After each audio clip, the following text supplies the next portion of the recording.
Deputy Director Li quickly stood up and took Zhang Xiaochuan's hand, smiling broadly, and asked, "Is there any restriction on the upcoming auction segment?" He glanced at a few individuals nearby, implying whether they could participate in the auction. It was evident that they had secretly sought help from Deputy Director Li, hoping to participate in the auction of the glass items. For Zhang Xiaochuan, there was no reason to refuse. He was not against anyone participating. Competition would only make the bidding more intense and beneficial for the auction. Moreover, he would also be doing Deputy Director Li a favor. So, Zhang Xiaochuan readily replied, "Deputy Director Li, there are no restrictions." Satisfied with Zhang Xiaochuan's response, Deputy Director Li refrained from further interruption and encouraged him to proceed with the auction. Zhang Xiaochuan returned to the center of the room, interrupting those still admiring the set of wine utensils. He began by announcing the auction rules. There was only one set of wine utensils for sale, with a starting price of 100 guan, and each bid had to increase by at least 10 guan, along with some basic auction rules. After explaining the rules, Zhang Xiaochuan continued, "Now we officially enter the auction segment, starting with the first set of wine utensils. The bidding begins." As soon as he finished speaking, someone made a bid. 5,000 guan.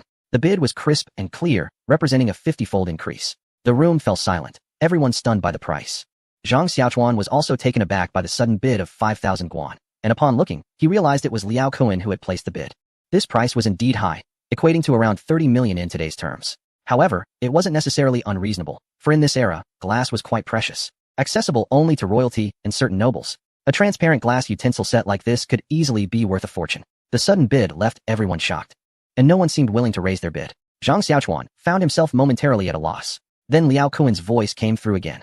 "Zhang Erling, shouldn't you confirm the price and ask if anyone wants to bid higher?" Finally snapping back to reality, Zhang Xiaochuan followed the rules and called out, "The Liao family head has bid 5,000 guan. Is there anyone who wishes to raise the bid?" No one responded from the audience. Zhang Xiaochuan asked a second time, but still, no one raised their bid. After 3 inquiries, with no further bids, the first set of wine utensils was dramatically won by Liao Kuan with just a single bid. Overall, Liao Kuan's purchase of this set of wine utensils for 5,000 coins was a gamble.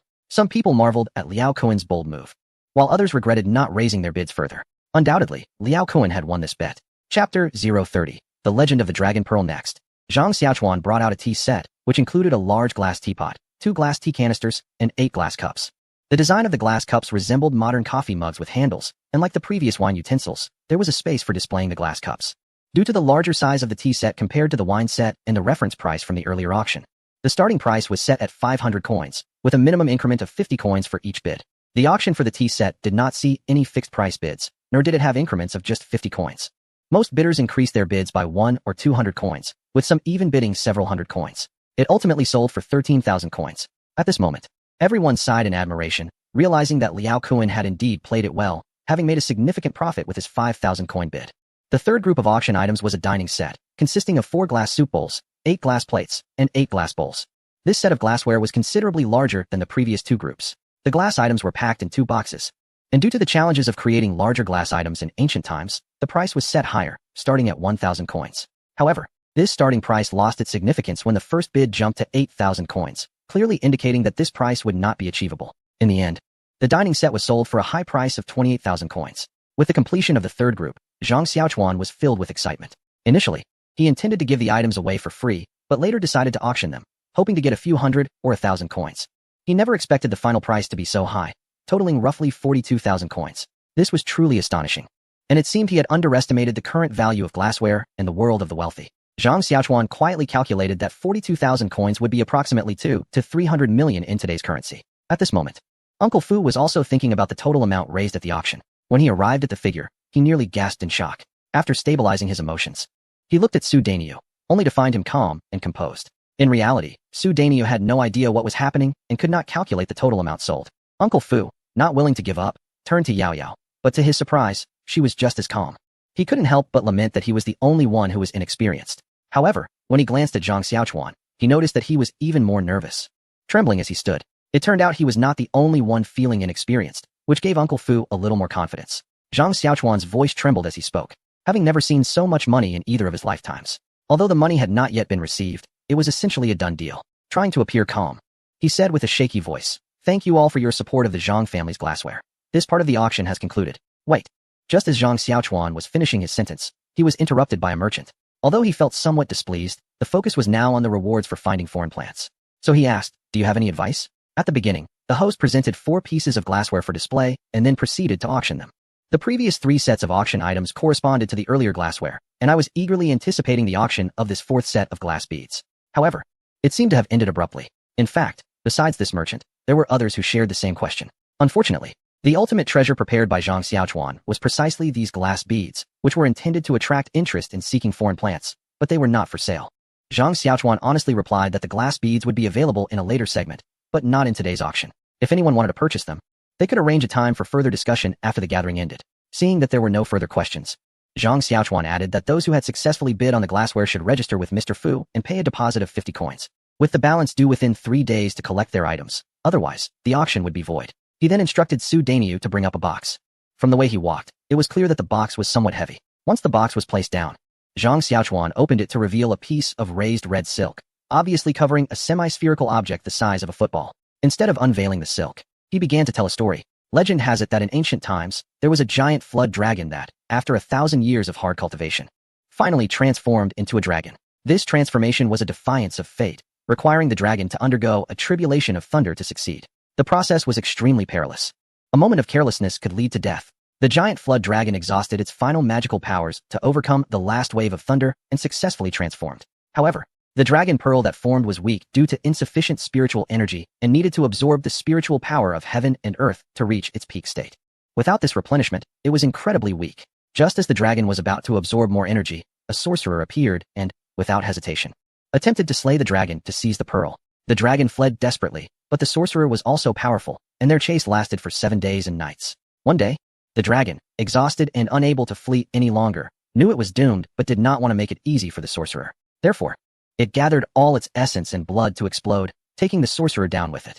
However, at this point, Zhang Xiaochuan felt thirsty and paused for a drink.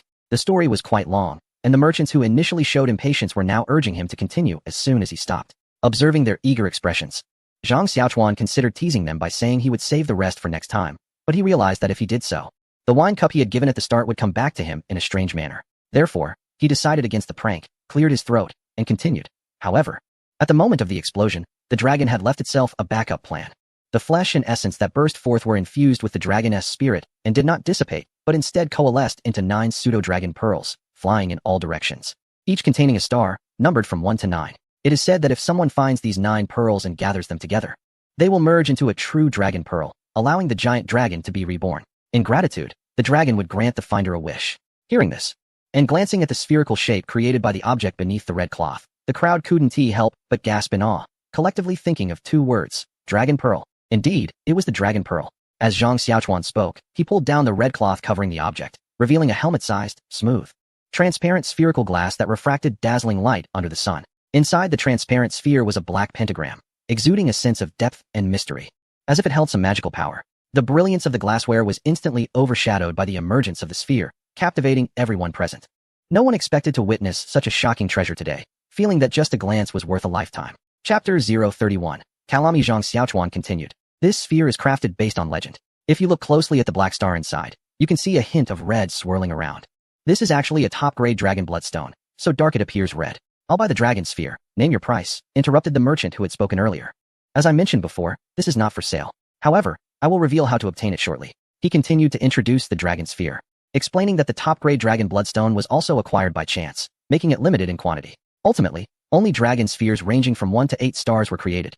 Are you saying there are only 8 of these spheres in total? Someone exclaimed in surprise, interrupting Zhang Xiaochuan once more. Yes, Zhang Xiaochuan confirmed and continued. Due to its extreme rarity, I brought only a 1-star dragon sphere today. Now, let me explain how to obtain this sphere. Zhang Xiaochuan summarized the method for acquiring the dragon sphere, which included several parts. First, the dragon sphere must be obtained through points. A 1-star sphere costs 10 points, with each additional star requiring 1 more point. For example, an 8-star sphere would cost 17 points. Next, he detailed how to earn points, stating that finding plant seeds or cultivable roots from the list provided by him would grant points, but only the first person to find them would earn the points. Zhang Xiaochuan listed dozens of plants introduced from later generations, with points ranging from 1 to 10. The highest were chili peppers and rubber trees, each worth 10 points, one due to culinary obsession and the other as a necessity for industrial development. Finally, he explained the redemption process. It operated on a first-come, first-served basis, with a validity period of 3 years. After 3 years, any plants found would no longer earn points, although already earned points could still be redeemed. If the dragon spheres were all redeemed, 1 point could be exchanged for 1,000 coins. As everyone raised more questions, Zhang Xiaochuan answered them one by one and finally provided the list of foreign plants to the merchants present. Next came the banquet, which everyone had been eagerly anticipating. Recently, dishes from a popular local restaurant had become hard to come by, and they were excited to finally taste the cuisine. However, the impact of the glass had shattered their anticipation, and with the final revelation of the dragon sphere, the originally appealing dishes lost their charm. Everyone hurriedly finished their meals and rushed off to utilize various resources to search for the plants Zhang Xiaochuan had announced. Overall, the press conference was a great success, and Zhang Xiaochuan felt satisfied looking at the hundreds of coins and deposits. After bidding farewell to Li Lianggong and Lei Shan, he was about to head home when a merchant blocked his path. Zhang Xiaochuan recognized him as the one who had interrupted him several times that day. Before he could inquire, the merchant spoke up. I am Kalami. Kalami? It is Kalami. All right, Camilla, you go ahead. After a moment of silence, it was clear that Zhang Xiaochuan's crude teasing left Camilla at a loss. However, thinking that she had something to discuss with him, she decided not to dwell on it and endured his bad humor, continuing, I have the items on your list. Really? This time, it was Zhang Xiaochuan who excitedly interrupted Camilla. Yes, it should be chili peppers, but I don't have them with me right now. I can bring them to your place tomorrow for the exchange. Chili peppers. Zhang Xiaochuan exclaimed in excitement. If they had chili peppers, at least the quality of their food would improve significantly. As a food lover, how could he not be thrilled? It was like finding hope after a long search. Zhang Xiaochuan happily said, tomorrow it is. I will definitely be there to welcome you. But before that, I have a small request, Camilla said respectfully. Go ahead. Don't be so polite. Just ask for anything I can help with. Zhang Xiaochuan, still in high spirits, readily agreed without knowing what she was going to ask. Camilla didn't make any excessive demands. She simply wanted to befriend Zhang Xiaochuan and invite him for drinks and music. Although Zhang Xiaochuan wasn't particularly fond of socializing, it was hard to refuse someone who was bringing him chili peppers, so he agreed to her request. Zhang Xiaochuan instructed Fu Bo and Yao Er to take the deposit back home and also buy 2 pigs for a celebration. He left Su Danyu to drive him and went with Camilla to the dining venue. By this time, it was already dark. Following Camilla, Zhang Xiaochuan arrived at a shop. Upon seeing the gaudy decorations and catching the faint scent of perfume carried by the breeze, he guessed what kind of place this was. Sure enough, the shop's sign read Flower Tower. It felt quite nice to openly stroll through such an area in this life. Glancing at Camilla, who was making inviting gestures, he thought to himself, let's go. Once inside, a hostess led them to a private room. After they were seated, food and drinks were promptly served, along with a singer who began to perform. The food was mediocre at best, described as purely natural and healthy. The singer was beautiful, with a curvy figure, fair skin, and long legs, dressed in revealing clothing that made Zhang Xiaochuan's heart race, leaving him with little interest in the music. However, Camilla was very enthusiastic, frequently raising her glass. Zhang Xiaochuan wasn't used to this kind of drinking, but since it was a courtesy, he could only sip modestly. Camilla was quite talkative, and it wouldn't be an exaggeration to say she was overflowing with words. Zhang Xiaochuan mostly responded with one-liners, letting her do the talking. Camilla was a big merchant, and during the meal, she shared her business adventures and the trading environment, clearly hoping to establish some cooperation with Zhang Xiaochuan. He had no objections, but his mind was drifting, fantasizing about the not-so-innocent entertainment that might follow. However, as the evening went on, it was still just 2 men chatting, with no sign of any second act. Could it really just be drinking and listening to music? Camilla, you are quite the character, not very on point. It couldn't possibly end like this. His body, strong, vigorous, and thoroughly aroused by the suggestive atmosphere, was already primed for action. If there was no second half, would he really have to lose his virginity in the Tang dynasty to miss 5 fingers? That would be a downright insult to the man who just casually spent 40,000 strings of cash. After dropping several not-so-subtle hints, Camilla finally grasped Zhang Xiaochuan's meaning. She gave him a knowing smile, slipped out of the private room, and returned shortly after, sitting back down composedly. Right on cue, the brothel madam entered, gesturing for Zhang Xiaochuan to follow her. He couldn't help but praise Camilla inwardly. She was so refreshingly straightforward now, a complete contrast to her earlier dullness. Zhang Xiaochuan straightened his clothes, ran his fingers through his hair a few times, and assumed the eager posture of a man about to enter paradise. He impatiently urged the madam to walk faster. His lecherous impatience was truly an embarrassment to us humble commoners.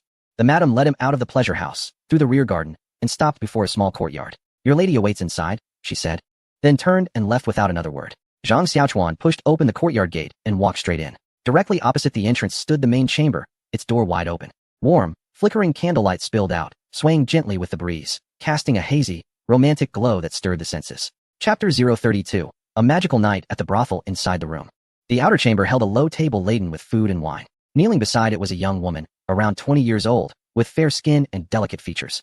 She wore a light green ruchuan, her cleavage subtly revealed, every gesture exuding seductive charm, utterly captivating.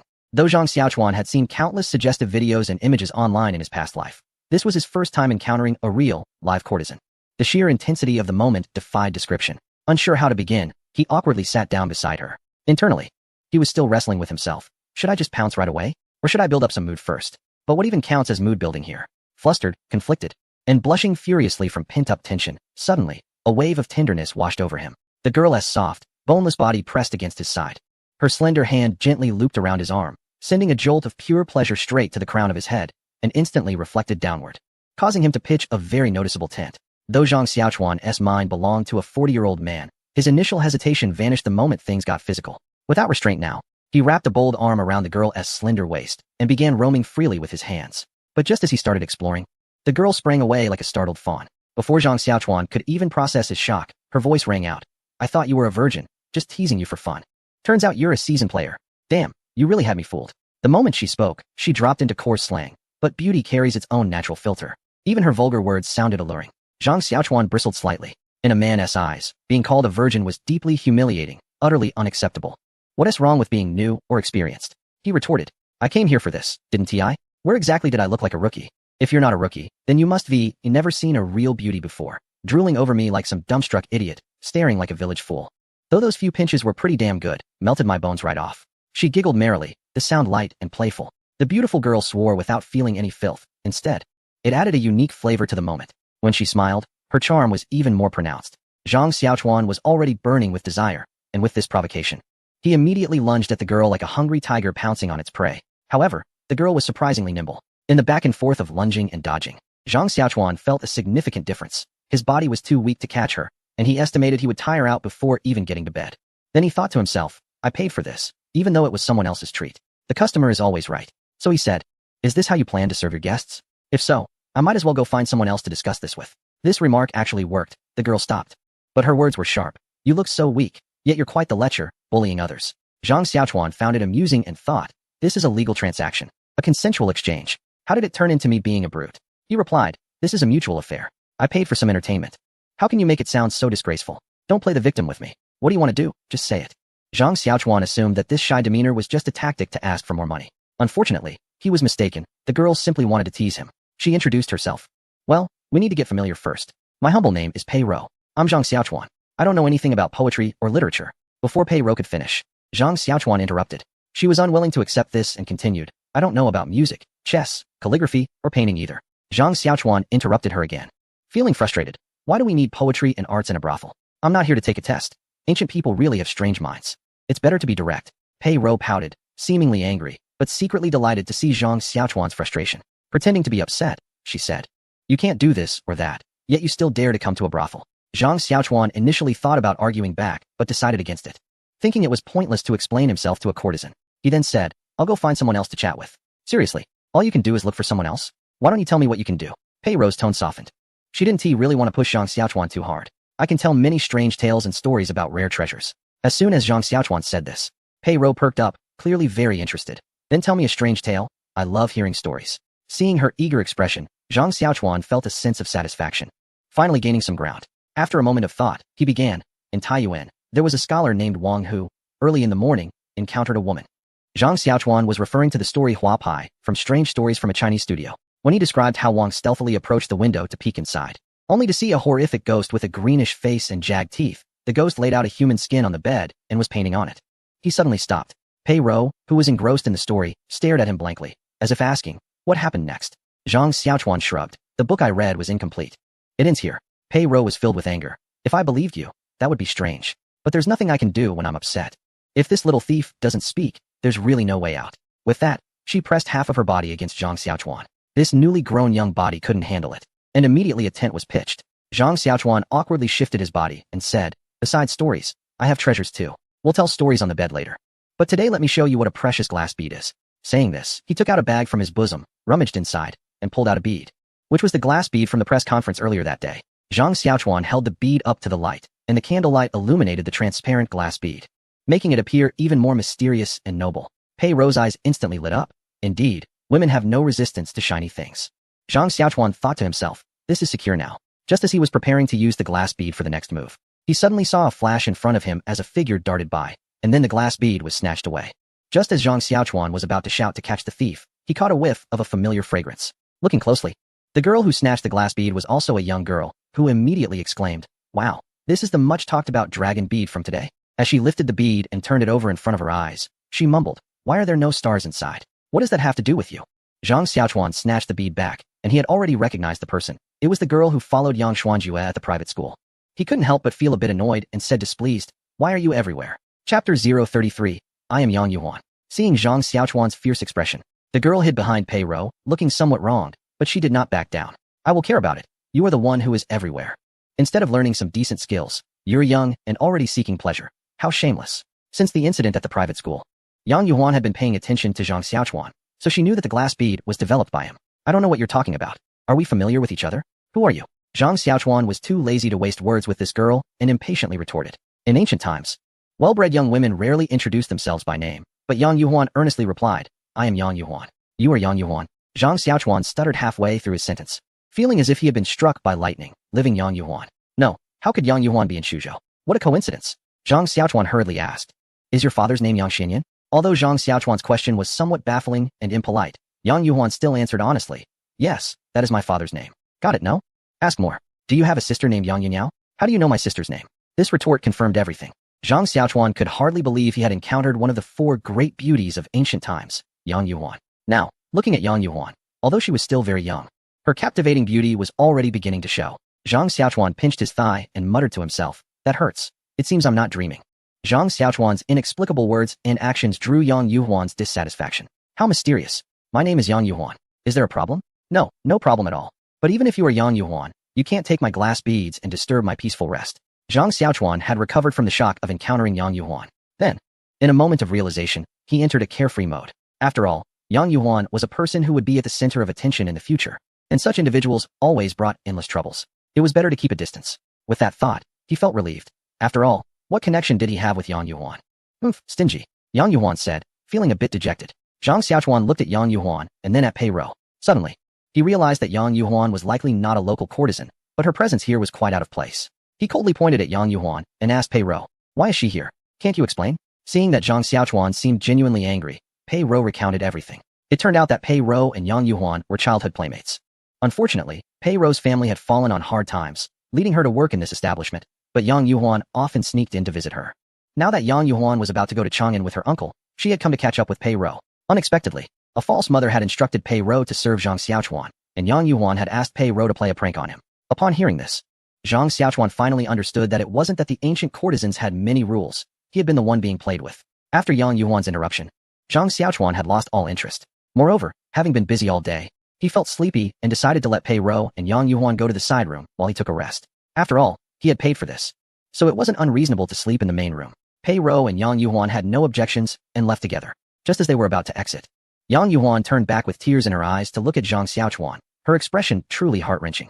Zhang Xiaochuan noticed this and felt a pang of guilt, wondering if he had been too cold and hurt the young girl's feelings. On impulse, he said, "Wait a moment." He walked up to the two of them and placed a glass bead in Yang Yuan's hand, saying, "I have plenty of these. You can take this one to play with." Yang Yuan took the glass bead and broke into a smile. Thinking that Zhang Xiaochuan was too shy to admit he wanted to give it to her, and she was deeply touched, forgetting his earlier cold demeanor. If only Zhang Xiaochuan knew, he would sigh and say, "I really have many. Why don't you believe me?" Zhang Xiaochuan lay on Pei Rou's bed, covered with the lingering fragrance of youth, and fell into a deep sleep. Pei Rou's bed was very soft, and it was the first time since his arrival that Zhang Xiaochuan slept so soundly. When he finally awoke, the sun was already bright. As he stretched lazily, preparing to get out of bed, the door was suddenly kicked open from the outside, and someone rushed in, raising a knife to strike at Zhang Xiaochuan. In an instant, the blade was right in front of him. Still a bit dazed from just waking up, Zhang Xiaochuan couldn't dodge in time. In that moment, he felt as if death had gripped his throat, and before dying, he lamented, "I've finally come into some money. And I haven't even had the chance to spend a penny. Nothing could be more tragic than this." Just then, in the blink of an eye, the attacker was pulled back from behind, and the blade, narrowly missing Zhang Xiaochuan, came crashing down onto the wooden bed, getting stuck and unable to be pulled out. The assailant was dragged down by someone who appeared behind, losing balance and falling to the ground, unable to resist. Zhang Xiaochuan narrowly escaped death, feeling quite frightened. In just a few seconds, his back was already soaked. After calming himself a bit and realizing that it was Su Dainiu who subdued the assailant, he noticed he didn't recognize the attacker. The assailant was still shouting, "Let go of me, let go of me. If you have the guts, let's fight one-on-one." Zhang Xiaochuan didn't want to engage with this lunatic. What did "let's fight one-on-one" even mean? "You ambushed me, and now you want to talk about fair fights?" Feeling quite annoyed, he kicked the assailant who was pinned down by Su Dainiu. The kick landed solidly, making the assailant cry out in pain. Just a moment ago, His life was almost lost, and Zhang Xiaochuan was ready to kick a few more times to vent his anger before calling the authorities. When he heard someone shout to stop, looking up, he saw it was Pei Rou. It turned out that the commotion had attracted Pei Rou and Yang Yuhuan's attention. The two entered just in time to see Zhang Xiaochuan kicking the assailant, and since they seemed to know the attacker, they called out for Zhang Xiaochuan to stop. He halted, clearly realizing that the assailant was acquainted with Pei Rou, as the attacker stopped shouting after she entered. Zhang Xiaochuan was about to ask Pei Rou what was going on, but before he could speak, Pei Rou rushed to the assailant and began to punch and kick him without holding back. Zhang Xiaochuan was taken aback, so when she told him to stop, she meant she was going to handle it herself. While attacking, Pei Rou shouted, "Yang Zhao, you idiot. Didn't I tell you not to come looking for me? Why are you here, bumping into my guests?" Yang Zhao would later become known as Yang Guozhong, and Pei Rou would be his future wife, but Zhang Xiaochuan, not fully understanding the history, didn't he connect the dots? "Rower, I'm sorry, I just can't stand to see you with someone else." Despite Pei Rou hitting him hard, Yang Zhao didn't even cry out in pain. Instead, he was sweet-talking her. Clearly, he was a devoted admirer. "You think you can just say that? If you have the ability, redeem me. If not, stop ruining my business, because you don't even have any customers looking for me now." While Pei Rou spoke, her hands didn't stop, continuing to deliver blows to the assailant. "Rower, believe me, I will save enough money to redeem you soon. Trust me, I will marry you." "I don't believe a word of that.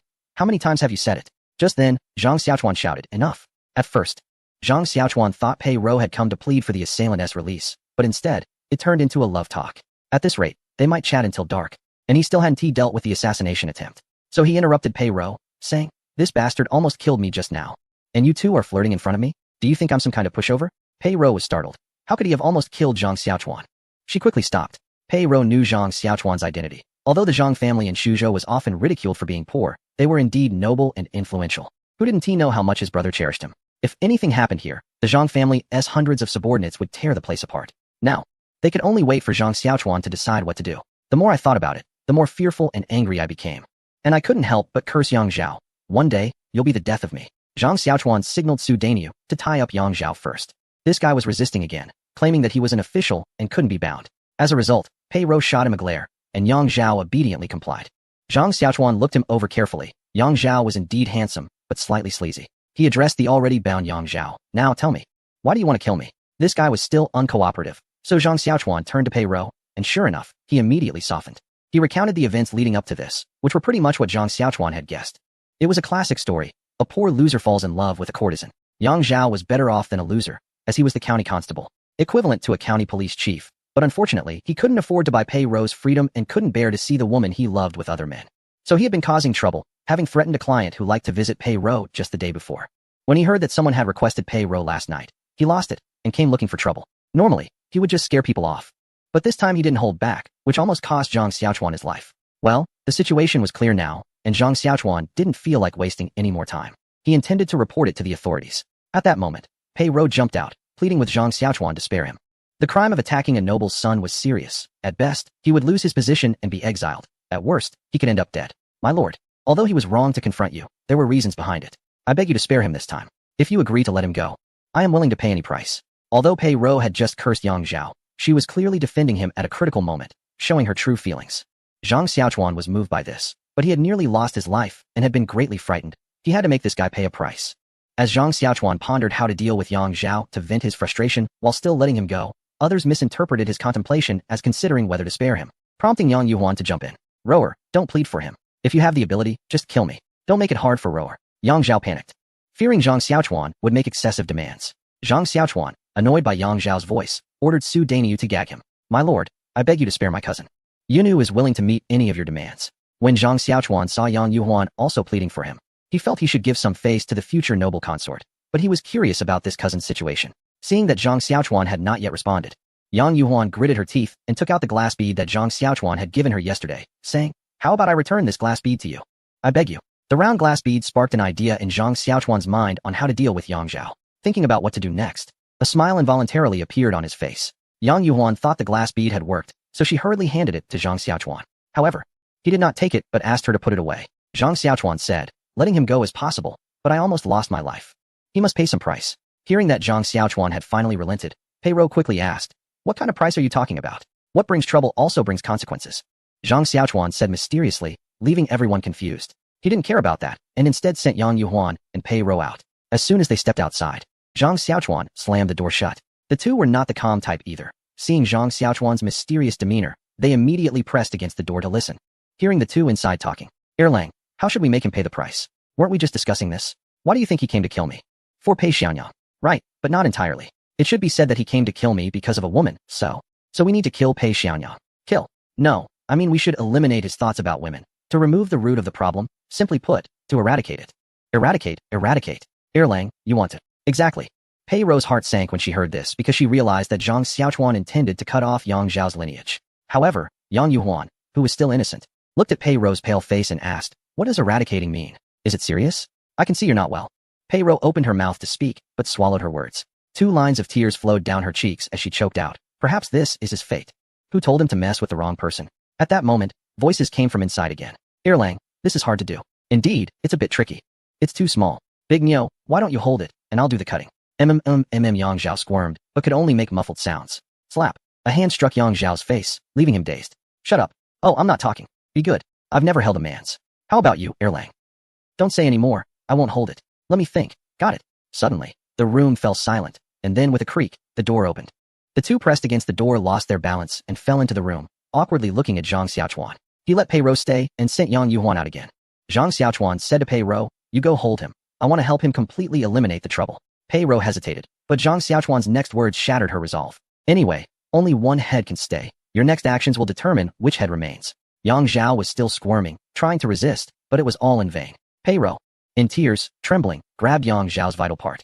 Zhang Xiaochuan swiftly brought down the knife, and Yang Zhao felt a chill in his lower body before passing out. When Yang Zhao regained consciousness, he only saw a delicate hand swinging towards his face, causing a sharp pain. But he couldn't care about the pain. He immediately reached down to check if he was still intact. Chapter 035. Exchanging for chili. When Yang Zhao felt that his vital part was still there, he sighed in relief and muttered, thank goodness, it's still here. What on earth just happened? Pei Ro, holding Yang Zhao in pain, begged him not to do anything foolish again and explained that Zhang Xiaochuan had used the back of the knife to scare him, but unexpectedly, he had applied too much force and scared him unconscious. Zhang Xiaochuan laughed heartily and left, clearly not intending to pursue the matter further. After Zhang Xiaochuan left Pei Ro's courtyard, he did not see Camilla. The caretaker mentioned that she had left early in the morning. Zhang Xiaochuan guessed she had gone back to fetch some chili peppers, so he hurried back home. Sure enough, as soon as he arrived, Camilla showed up right after him. Looking at the items Camilla brought out, it was undoubtedly chili peppers. After taking the peppers and breaking one open, he saw that the seeds were healthy and showed no signs of mold, indicating that they had been cultivated properly. Although he had eaten chili peppers in his previous life, he never had a strong attachment to them. However, after his reincarnation, he missed them terribly. Now, the spicy aroma was incredibly enticing, and he couldn't help but take a deep breath in. The pungent spiciness filled his lungs, causing him to cough, yet he still felt exhilarated.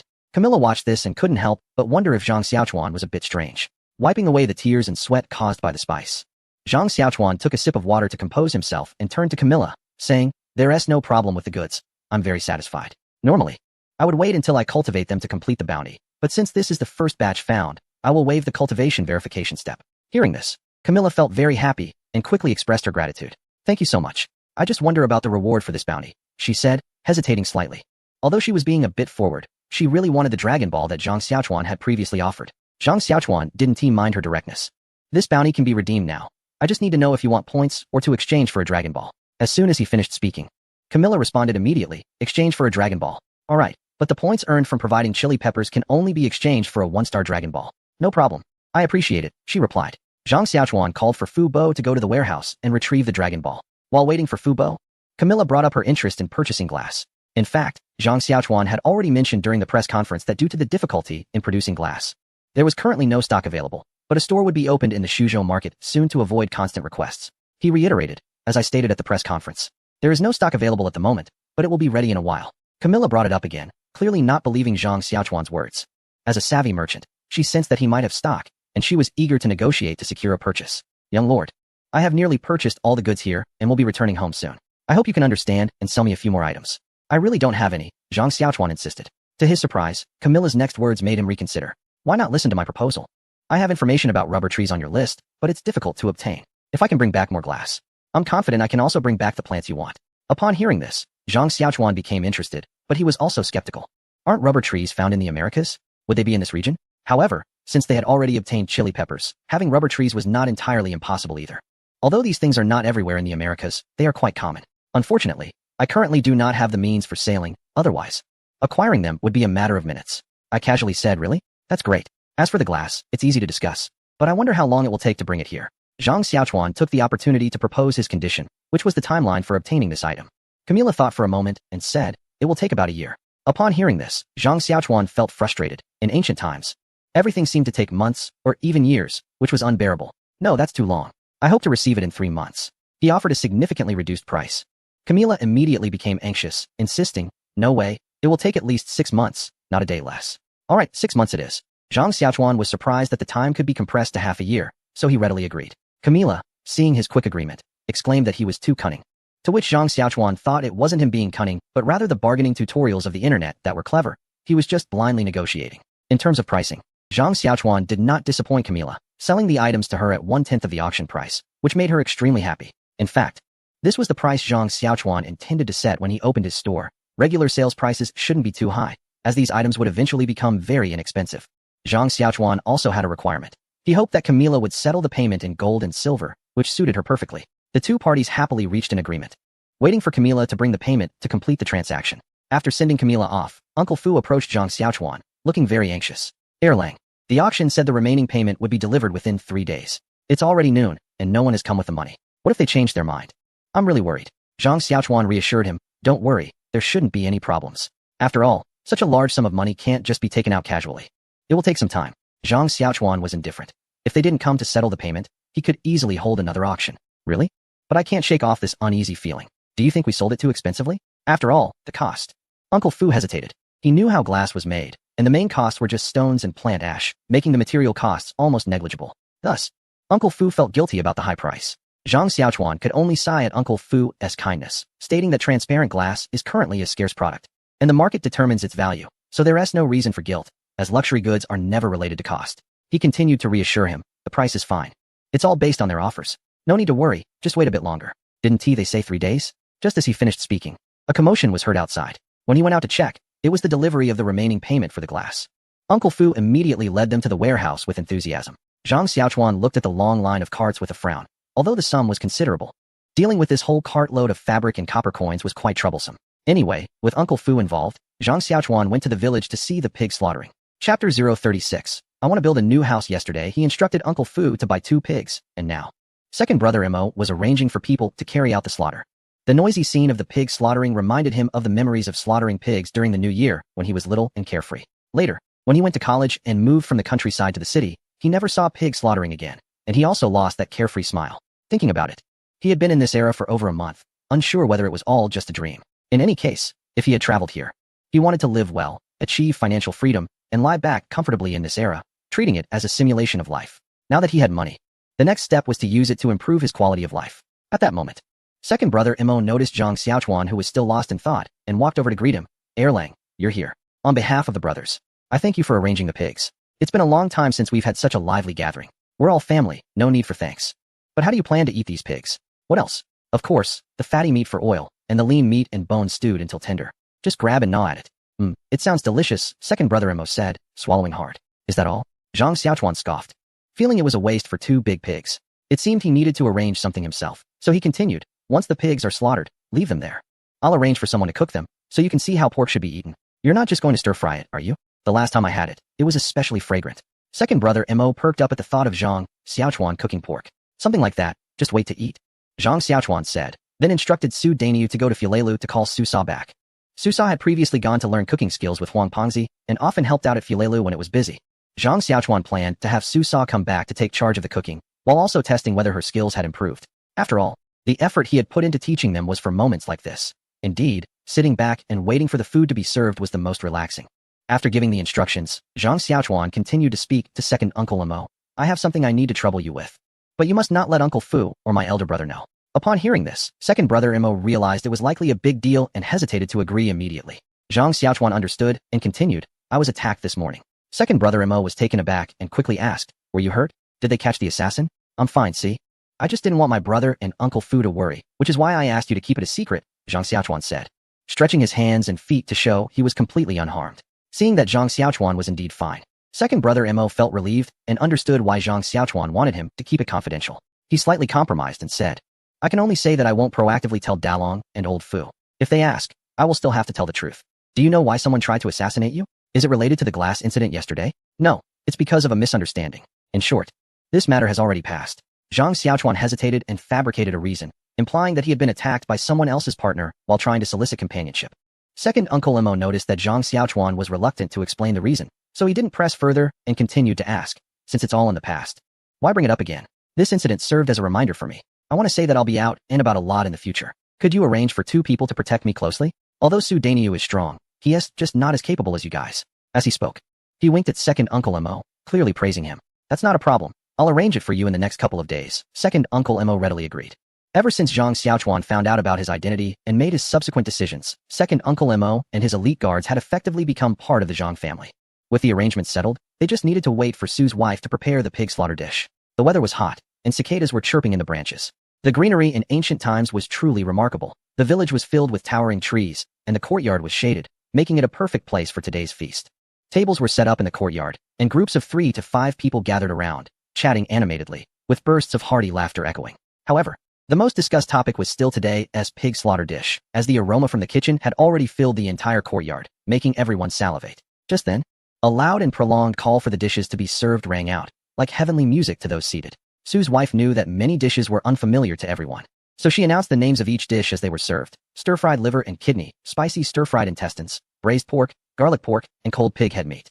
With each dish, there was the clinking of chopsticks and bowls, as everyone scrambled to grab their share, fearing they would miss out. After eating, waves of praise for the delicious food erupted. Perhaps it was the special atmosphere, or perhaps the dishes lacked many of the side ingredients and seasonings from future generations. But Zhang Xiaochuan found them exceptionally tasty and enjoyed every bite.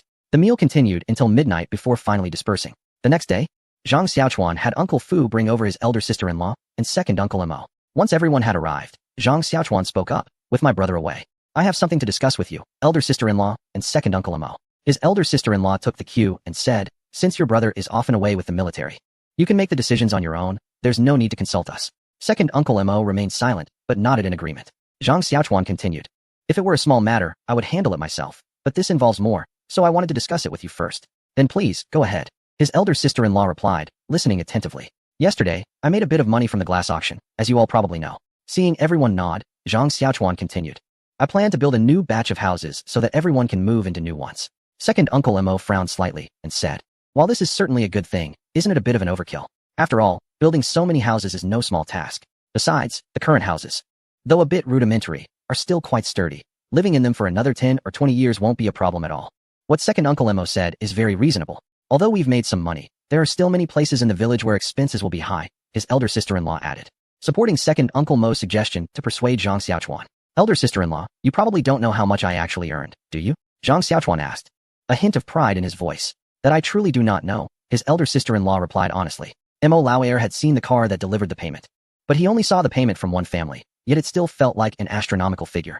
Ever since he had gone into hiding, he hadn't seen so much money again, estimating it to be at least a fortune. So he jumped out to expose the truth, saying, "Isn't it just a few thousand? At this rate, it won't last long." Mo Lauer simply couldn't stand Zhang Xiaochuan's show-off demeanor and wanted to suppress him, ungratefully claiming it was just a few thousand. Akin to a modern person saying, "Isn't it just worth tens of millions? What's there to brag about?"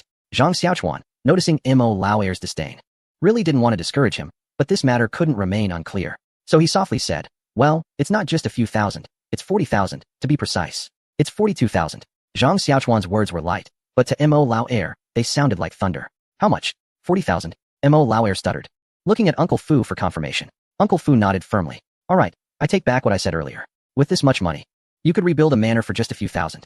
Mo Lauer said a bit dejectedly, mainly because the shock was too strong, and he needed to take a moment to recover. Zhang Xiaochuan wanted to say that according to his budget, rebuilding the manor would likely leave him with very little of the 40,000, but he didn't want to scare them. Zhang Xiaochuan also didn't know what was wrong with him. In his past life, he would think twice before spending a few hundred. Now, facing what amounted to hundreds of millions in assets, he was surprisingly calm about spending it. Zhang Xiaochuan continued discussing the new manor. "So, what do you think, sister-in-law? What opinion can a woman like me offer?" "Just let your brother know," she replied. "In that case, I'll ask for my brother's opinion. Let's talk about the plans for the new manor." The sister-in-law interrupted Zhang Xiaochuan. "I don't understand any planning. You can discuss it with Uncle Imo." "I'm going back to my room," Zhang Xiaochuan responded. "All right, then I'll discuss it with Uncle Imo." Chapter 037. Give myself a break after the sister-in-law left. Zhang Xiaochuan took out the sketch of the new manor, which was similar to a villa community in modern times. The unique shape of the house and the furniture inside attracted Mo Lauer. Whenever there were questions, Zhang Xiaochuan answered them one by one. and Mo Lao Air exclaimed how clever it was. However, some parts were still unclear to him, and Zhang Xiaochuan could only say that it would all be clear once it was built. When it came to the materials, Mo Lao Air had even more questions because many materials he had never heard of, like cement and tiles. Zhang Xiaochuan explained them one by one, and this explanation startled Mo Lao Air greatly. He incredulously said, "According to you, to build this new manor, you want to specially build a steel workshop and a cement workshop, and these things I can't even understand. But if it's true, that would be amazing." As they talked, Mo Lao Air suddenly realized something, awakening as if from a dream. "If you do all this, I'm afraid this fortune will be almost gone. Did you plan this from the beginning based on this amount? What? Oh, Erlang, you said it's not easy to have this money. Can't we just live well? Why all this fuss over building a house and spending so much money? It makes me feel so blocked." When Fu Bo heard that tens of thousands of coins hadn't even been received yet and were already planned to be spent, he felt uncomfortable all over, as if he were seriously ill. The fact that he hasn't fainted yet is definitely the greatest respect for Zhang Xiaochuan. "Fu Bo, don't worry. Money can be spent and earned back. Don't you remember how we started selling bamboo worms? You have to invest some capital to make a profit.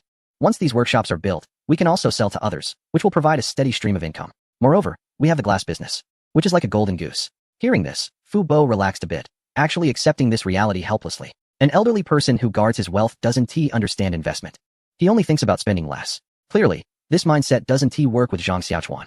Fu Bo had concerns when he saw so much money being sold. He feared Zhang Xiaochuan would spend it all again. Now, he has completely lost hope. Fu Bo told Zhang Xiaochuan that a few families had informed him that they would send money today, and he needed to get busy, thus withdrawing from the discussion about the new village planning. Only Zhang Xiaochuan and Mo Lauer remained to discuss. One thinking about how he would finally be able to live in the villa he had dreamed of in his past life, becoming more and more excited, while the other was stirred up by the novelty of the inventions they were discussing. The two talked from morning until dark, covering most of the topics. Zhang Xiaochuan asked Mo Lauer to take a pile of blueprints back to study first, and in a few days, they would start working on the workshops. After sending Mo Lauer off, Zhang Xiaochuan felt hungry and awkwardly asked Yaoer to call Su Sa to make him a meal. Unexpectedly, Su Sa had already prepared the food but didn't bring it over for fear of disturbing him. Zhang Xiaochuan quickly finished his meal and slept soundly until he woke up naturally. He called Fu Bo to inform him that he would be going out for a few days and asked Fu Bo to find a shop in the city, one that was spacious and in a quiet environment. Fu Bo, looking troubled, said that all the money was supposed to be used for building the village, and there wouldn't be any left to rent a shop. Zhang Xiaochuan explained that the money for the village would be spent little by little. Once the glass shop was set up, they would earn money while spending it. By the time the village was built, they might even earn back what had been spent. Fu Bo felt much better upon hearing this. Zhang Xiaochuan also instructed Fu Bo to take some silk from the warehouse to make new clothes for everyone. Fu Bo exclaimed that it was a waste, but Zhang Xiaochuan insisted, and Fu Bo had no choice but to accept reluctantly. Feeling down, Fu Bo thought about checking the warehouse to ease his mood, but looking at all the money and silk in the warehouse made him feel even more depressed. Thinking about how it would need to be spent. At White Pagoda Lake, a group of 5 men and 5 women, was making a grand appearance. It turned out that Zhang Xiaochuan had brought Yaoer and Su Daniu's family to camp at the lake. Zhang Xiaochuan thought to himself that he had been here for over a month, struggling for survival without a moment's rest.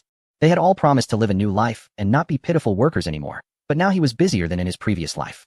Now that he had completed the first phase of accumulating initial capital, he decided to take a few days off while Mo Lauer digested the village planning blueprints.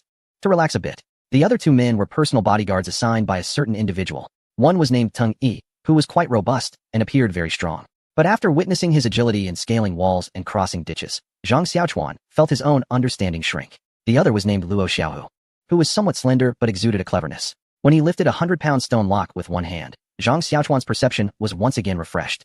It must be said that one should not judge by appearances, and the individual who assigned them was quite discerning. These 2 looked like unscrupulous attendants following wealthy young masters. Yet they were actually skilled individuals. As for the 3 women, Zhang Xiaochuan was at a loss for words because one was Pei Rou, and the other was Yang Yuan. Zhang Xiaochuan had asked Su Daniu to find 2 girls from a flower house to join them on their journey, thinking that with both men and women around, it would be more enjoyable to camp. As for Yaoer, Zhang Xiaochuan considered this little girl to be like a sister. Who would have thought that the flower house matron, believing Zhang Xiaochuan was satisfied with Pei Rou, sent her over as well? The most surprising part was that Yang Yuan also came along. What else with the pout? I just asked why you're here. I'm not sending you away, Zhang Xiaochuan said helplessly to Yang Yuan. Yet she continued to pout. Although Zhang Xiaochuan was not particularly interested in her, one simply could not remain indifferent when a delicate girl acted coy. So he had no choice but to compromise and said, "Then I officially invite you to join me for camping.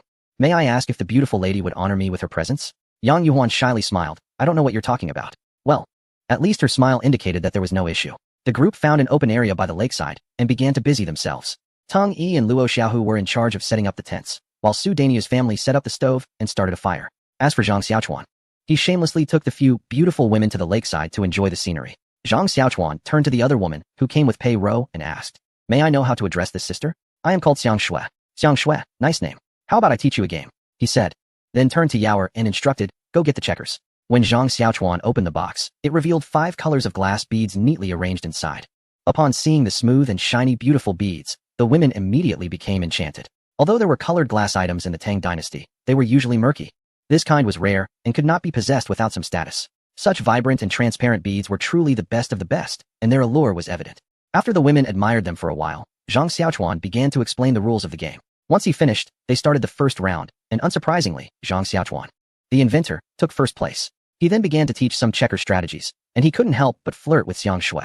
However, starting from the second round, Zhang Xiaochuan ceased to win. His face truly felt like it had been slapped. Feeling frustrated, he withdrew from the game while the beautiful women continued to play joyfully. Zhang Xiaochuan sighed, realizing that winning was essential for enjoying games with beautiful companions. Perhaps he'd just play by himself instead. Chapter 038 Farewell. Zhang Xiaochuan arrived by the lakeside carrying a large package. He took out a jar, and as he opened it, a rich aroma of alcohol wafted out. Inside the jar were rice, millet, sesame oil, honey, and strong liquor, all fermented for several days. Any fellow angler nearby would recognize this as homemade bait.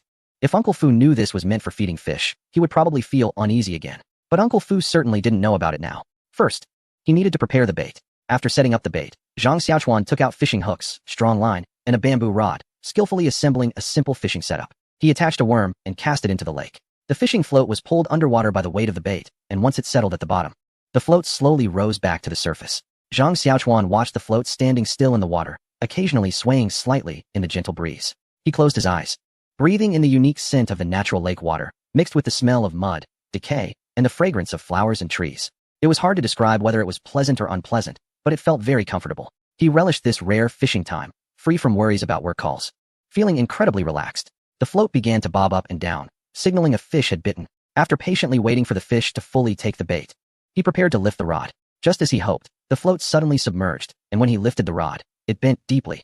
He had hooked a fish. The fish was strong, bending the bamboo rod significantly, and Zhang Xiaochuan dared not pull too hard. After all, bamboo has its limits compared to modern materials.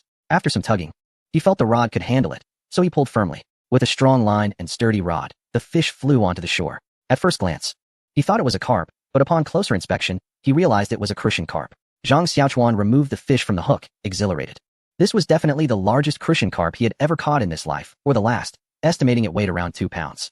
Zhang Xiaochuan never believed in extraordinary luck. The rapid success and the size of the crucian carp only indicated one thing. The resources here were excellent. He needed to seize the moment and keep fishing. As soon as the hook sank to the bottom, he felt another fish biting. Just as he was concentrating on preparing to lift the rod, someone suddenly tapped his shoulder, startling him and causing him to loosen his grip. He then saw the rod being dragged away by the fish. At that moment, Zhang Xiaochuan felt frantic. My fish. The one that can drag away my rod, he thought. He was like a beast ready to pounce, wanting to see who had caused him to lose his catch. Just then, that familiar fragrance wafted over, confirming his suspicion about Yang Yuhuan. Are you sent by the heavens to torment me? Yet, looking at her youthful yet exceptionally beautiful face, he couldn't bring himself to say anything harsh. However, his inner frustration was hard to calm. Is there something you need from me? Zhang Xiaochuan asked coldly. Why are you so cold? Yang Yuhuan shot back, not the type to back down easily. I'm cold because you don't understand. Not cursing you out or laying hands on you is the greatest kindness I can show, he replied. If I'm so unbearable, then I'll just leave, Yang Yuhuan said, feeling quite wronged. I'm sorry. Zhang Xiaochuan found himself in a difficult situation with his girlfriend. He realized that when a woman gets angry, it's often his fault, and he should apologize first to mend things. Indeed, girls can be sensitive. But she wasn't even his girlfriend, so why should he comfort her? Yet, he couldn't stand to see a woman looking aggrieved, especially a beautiful girl, which made it even harder for him. After a brief pause, he calmed himself down and said, I spoke too harshly, I apologize. In a different time, such a statement would have led to at least 10 questions, repeated apologies, and perhaps a small gift of some value. Otherwise, one would be in for trouble. However, to Yang Yuhuan, it felt like the most beautiful words. In ancient times, she was already mature for her age, and many suitors pursued her, all boasting about their wealth and status, proud as peacocks, none of whom would ever apologize to a woman. This was a sign of respect and importance. Only someone who truly cared about a woman would act this way. Thinking that he cared so much about her made Yang Yuhuan blush a little. And as if she had made a decision, she asked, Are we friends now? Zhang Xiaochuan was surprised that she had stopped the quarrel. He thought to himself that they had only met a few times, and if it weren't for her beauty and charm, and if she weren't Yang Yuhuan, he wouldn't even want to talk to her. But seeing the hopeful yet anxious look in her eyes made it hard to say that, so he responded teasingly. Now we are friends. He then flashed a smile that he thought was charming. Although his smile was somewhat forced, it made Yang Yuhuan very happy, as it showed that he acknowledged her. Actually, I came to say goodbye. I'm about to return to Luoyang with my uncle. This was quite sudden. Before you leave, you should try Sister Sue's cooking. You can't find it anywhere else. Sister Sue is trained by the same chef as the one at the restaurant we went to. Zhang Xiaochuan proudly thought that both the chef and Sister Sue were under his guidance. He had been to that restaurant with his uncle, and the dishes were novel and delicious, leaving a lasting impression. It's a pity that I have to leave now, Yang Yuhuan said helplessly. That is indeed quite a pity. In that case, I'll give you a gift, Zhang Xiaochuan said, gesturing for Yang Yuhuan to wait while he went to get it. He returned shortly with a square box, carefully wrapped in cloth. With a serious tone, he said, the gift isn't very valuable, but open it after you depart. Okay, Yang Yuhuan hesitated to say something more. What is it? She asked. Can you send me the checkers too? No, and I actually dislike checkers, Zhang Xiaochuan replied, feeling annoyed. He didn't understand why checkers were even created. He couldn't even win against a few young girls, which felt ridiculous. You're stingy. In truth, Yang Yuhuan had just asked casually, considering that a set of checkers would have dozens of precious glass pieces, and she doubted anyone would give such a valuable gift easily. Will you write to me when I go to Luoyang? She asked. Zhang Xiaochuan hesitated, thinking about his poor handwriting. However, Yang Yuhuan misinterpreted his hesitation as reluctance and said pitifully, if it's inconvenient, then forget it. Seeing that she misunderstood his intent, he quickly reassured her, it's convenient. I just worried my writing might offend your eyes. Yang Yuhuan turned her displeasure into joy and jokingly said, hee. Then I want to see how you have dirted my eyes. Zhang Xiaochuan awkwardly smiled in response. Well, I'll take my leave. After Yang Yuhuan finished speaking, she turned and walked away. Zhang Xiaochuan watched her disappearing figure, feeling an indescribable sensation, akin to bidding farewell to an unfamiliar friend. He slapped his thigh, realizing that indeed, she was just an unfamiliar friend. According to historical trends, this farewell would lead her to marry Li Zhao and embark on a legendary life. Are you reluctant? She teased. Let me tell you, if you let down my younger sister. She made a gesture as if to pinch, but was interrupted by Zhang Xiaochuan halfway through. Don't worry, it's not up to me to let down your younger sister. With that, he turned and left, leaving Pei Rou still standing there in a daze. Confused. On the official road in Shu Prefecture, a convoy was slowly moving forward, with two young girls sitting in one of the vehicles. One of them held a package. And when she opened it, a wooden box came into view, with the words jump chess written in simplified characters. Although the girl couldn't read simplified characters, she recognized that these two characters meant jump chess. Upon opening it, she found smooth, shiny beads neatly embedded in the chessboard. They said they wouldn't send it. Turns out they knew I wanted this all along, she thought, a sweet smile forming on her lips. Miss, what is this? It's so beautiful, the other girl asked, picking up a round glass chess piece. This is jump chess. As she spoke, she lifted the curtain to look in the direction of White Tower Lake. After lowering the curtain, she said to the girl beside her, Xiao Yin, let me teach you how to play. Zhang Xiaochuan was still fishing when he suddenly sneezed and looked towards the official road. Yang Yuhuan must have set off by now. He hadn't expected to have a bond with her after all, and he hoped she wouldn't dislike the gift he casually picked. He was unsure what was inside. Chapter 039. Camping. Zhang Xiaochuan continued with his fishing endeavor using a new bamboo rod, making this the third one he had prepared before coming. Ensuring he had plenty on hand in case the rods were not sturdy enough to replace. He quickly switched to the new rod, baited it, and cast it into the water with fluid motions. As expected, the fish were still there, leading to the legendary continuous catches. Not only were there plenty of fish, but Zhang Xiaochuan also found them easier to catch. He couldn't tell if it was just his imagination, but they seemed less clever than the fish he knew from later times. In addition to crucian carp, he also caught carp, catfish, bream, and of course, some smaller fish. The smallest weighing around 2 or 3 taels, while the largest was about 4 pounds. Unfortunately, he broke 2 rods, indicating there were larger fish out there. But with his inadequate gear, he could only wait until he had better rods to catch them. Zhang Xiaochuan was a competent fisherman, and due to the abundance of resources, he was continuously catching fish, forgetting about the beautiful entertainers he had invited. It was only when all the bamboo rods were rendered useless that he remembered he was there to camp. He called for Su Sa to help with the fish, and then found a comfortable position to lie on the grass. Enjoying shoulder and back massages from Xiang Shui and Pei Rou, he felt quite content, occasionally reaching out to touch them, eliciting giggles from Xiang Shui, while Pei Rou huffed in disdain, looking down on Zhang Xiaochuan's lack of restraint. Zhang Xiaochuan felt quite helpless. He just wanted to make a little pocket money in the prosperous era and then enjoy a carefree life. But Yang Yuhuan was the root of his troubles. Moreover, she was just a minor girl now, and he thought she was the one being foolish. With that in mind, Zhang Xiaochuan directly sent Pei Rou to tend to the fire while he continued to enjoy this wicked feudal society. Erlang, the food is ready, come eat. Su Sa's voice came from a distance. Zhang Xiaochuan took Cui Cui over and saw a table full of delicious dishes. The aroma made him swallow involuntarily. Seeing everyone staring at him eagerly, it was quite obvious that if he started giving a lengthy speech before dinner like some leaders from later times, it would probably be the end of him right there. Without further ado, he said, let's eat. After that, he picked up his chopsticks and grabbed a piece of braised carp, wondering if it was the fish he caught himself. It tasted exceptionally fresh. As soon as Zhang Xiaochuan started eating, Everyone else hurried to join in. This grilled fish is delicious. This mountain chicken is fragrant, and the drumstick is for Erlang. I don't like drumsticks. Give it to Chongming. This biggest Christian carp is mine, haha. Pei Rou and Xiang Shui look like aliens, having never seen such a cheerful scene of master and servant dining together.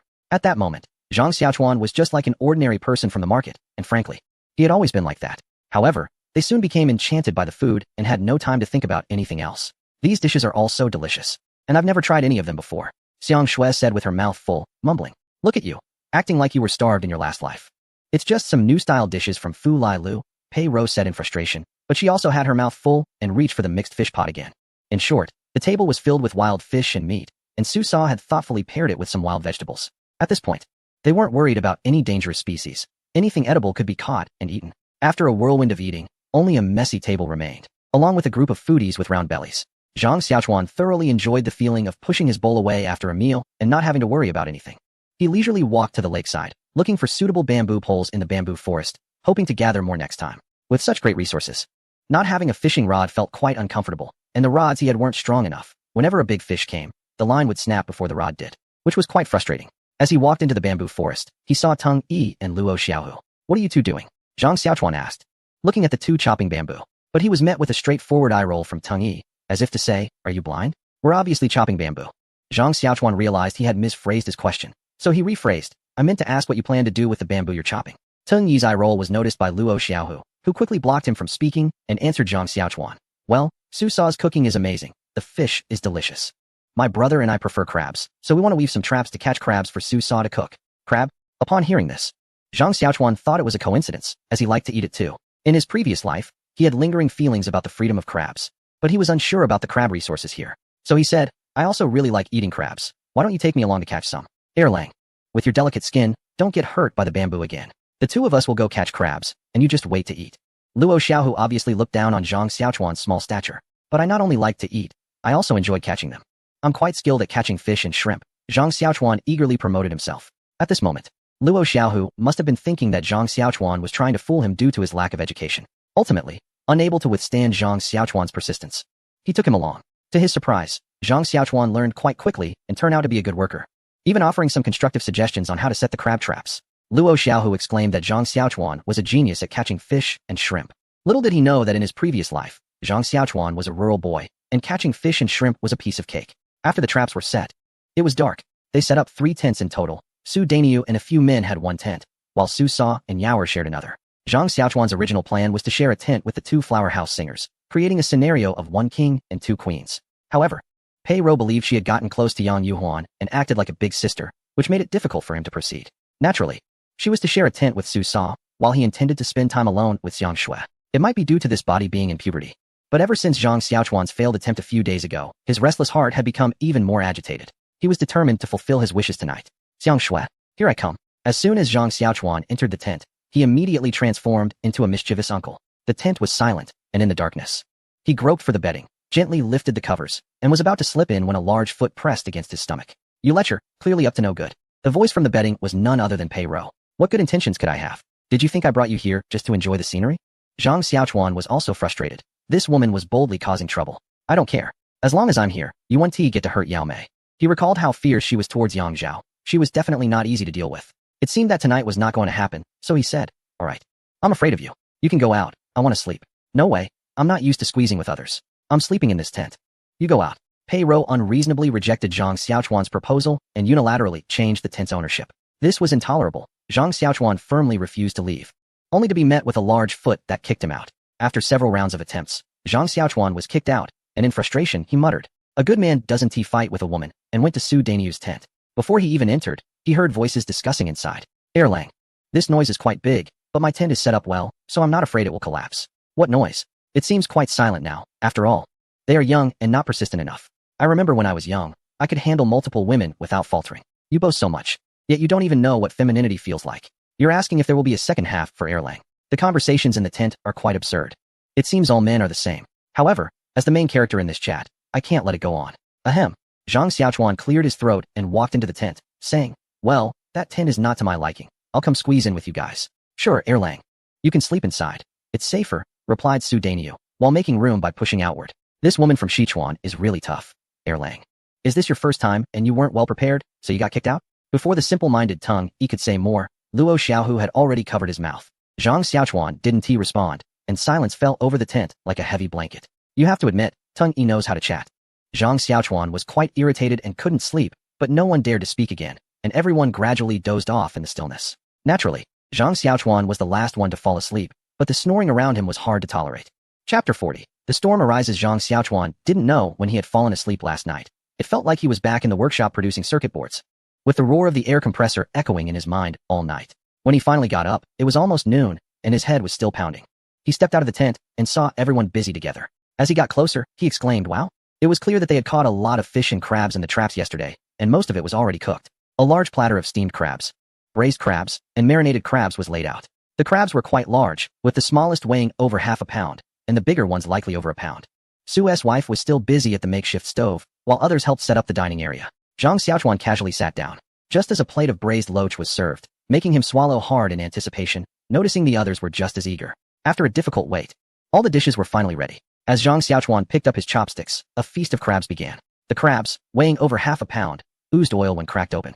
Taking a bite revealed the rich crab roe and paste, bursting with flavor and stimulating his taste buds, delicious beyond description. Simply put, it was exhilarating. Since Zhang Xiaochuan hadn't participated in catching crabs, he felt quite regretful and unhappy, insisting on trying again that night, which was certainly reasonable. Just then, Uncle Fu arrived, and Zhang Xiaochuan greeted him from afar.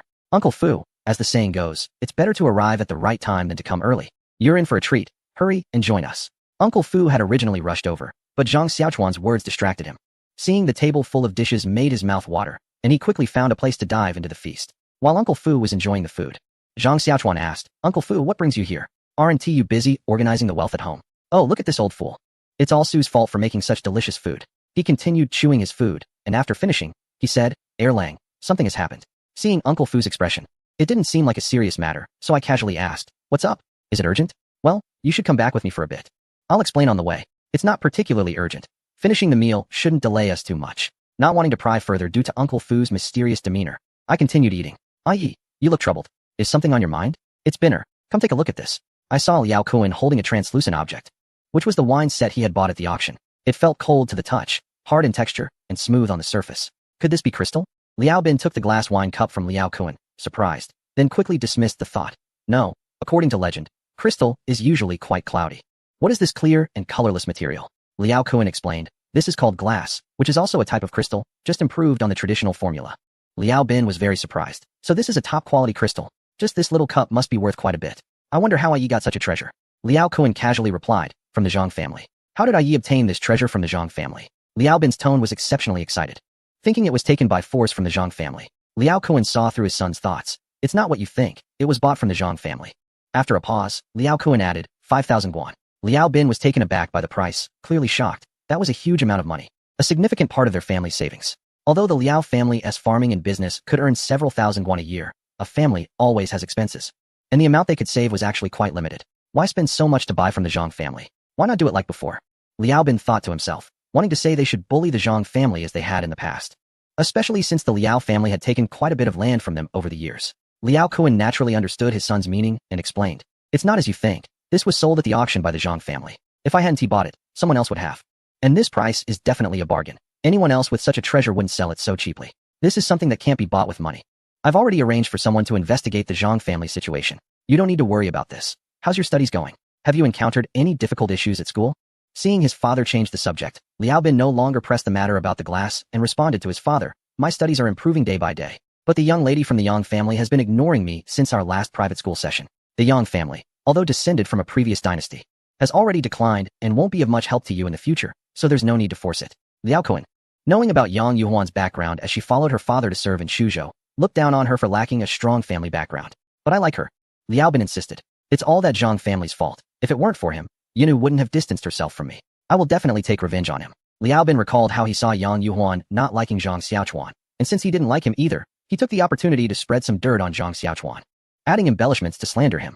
Who knows why Yang Yuhuan suddenly changed his attitude, claiming that speaking ill of others behind their backs is a cowardly act. As a result, Liao Bin also attributed this to Zhang Xiaochuan.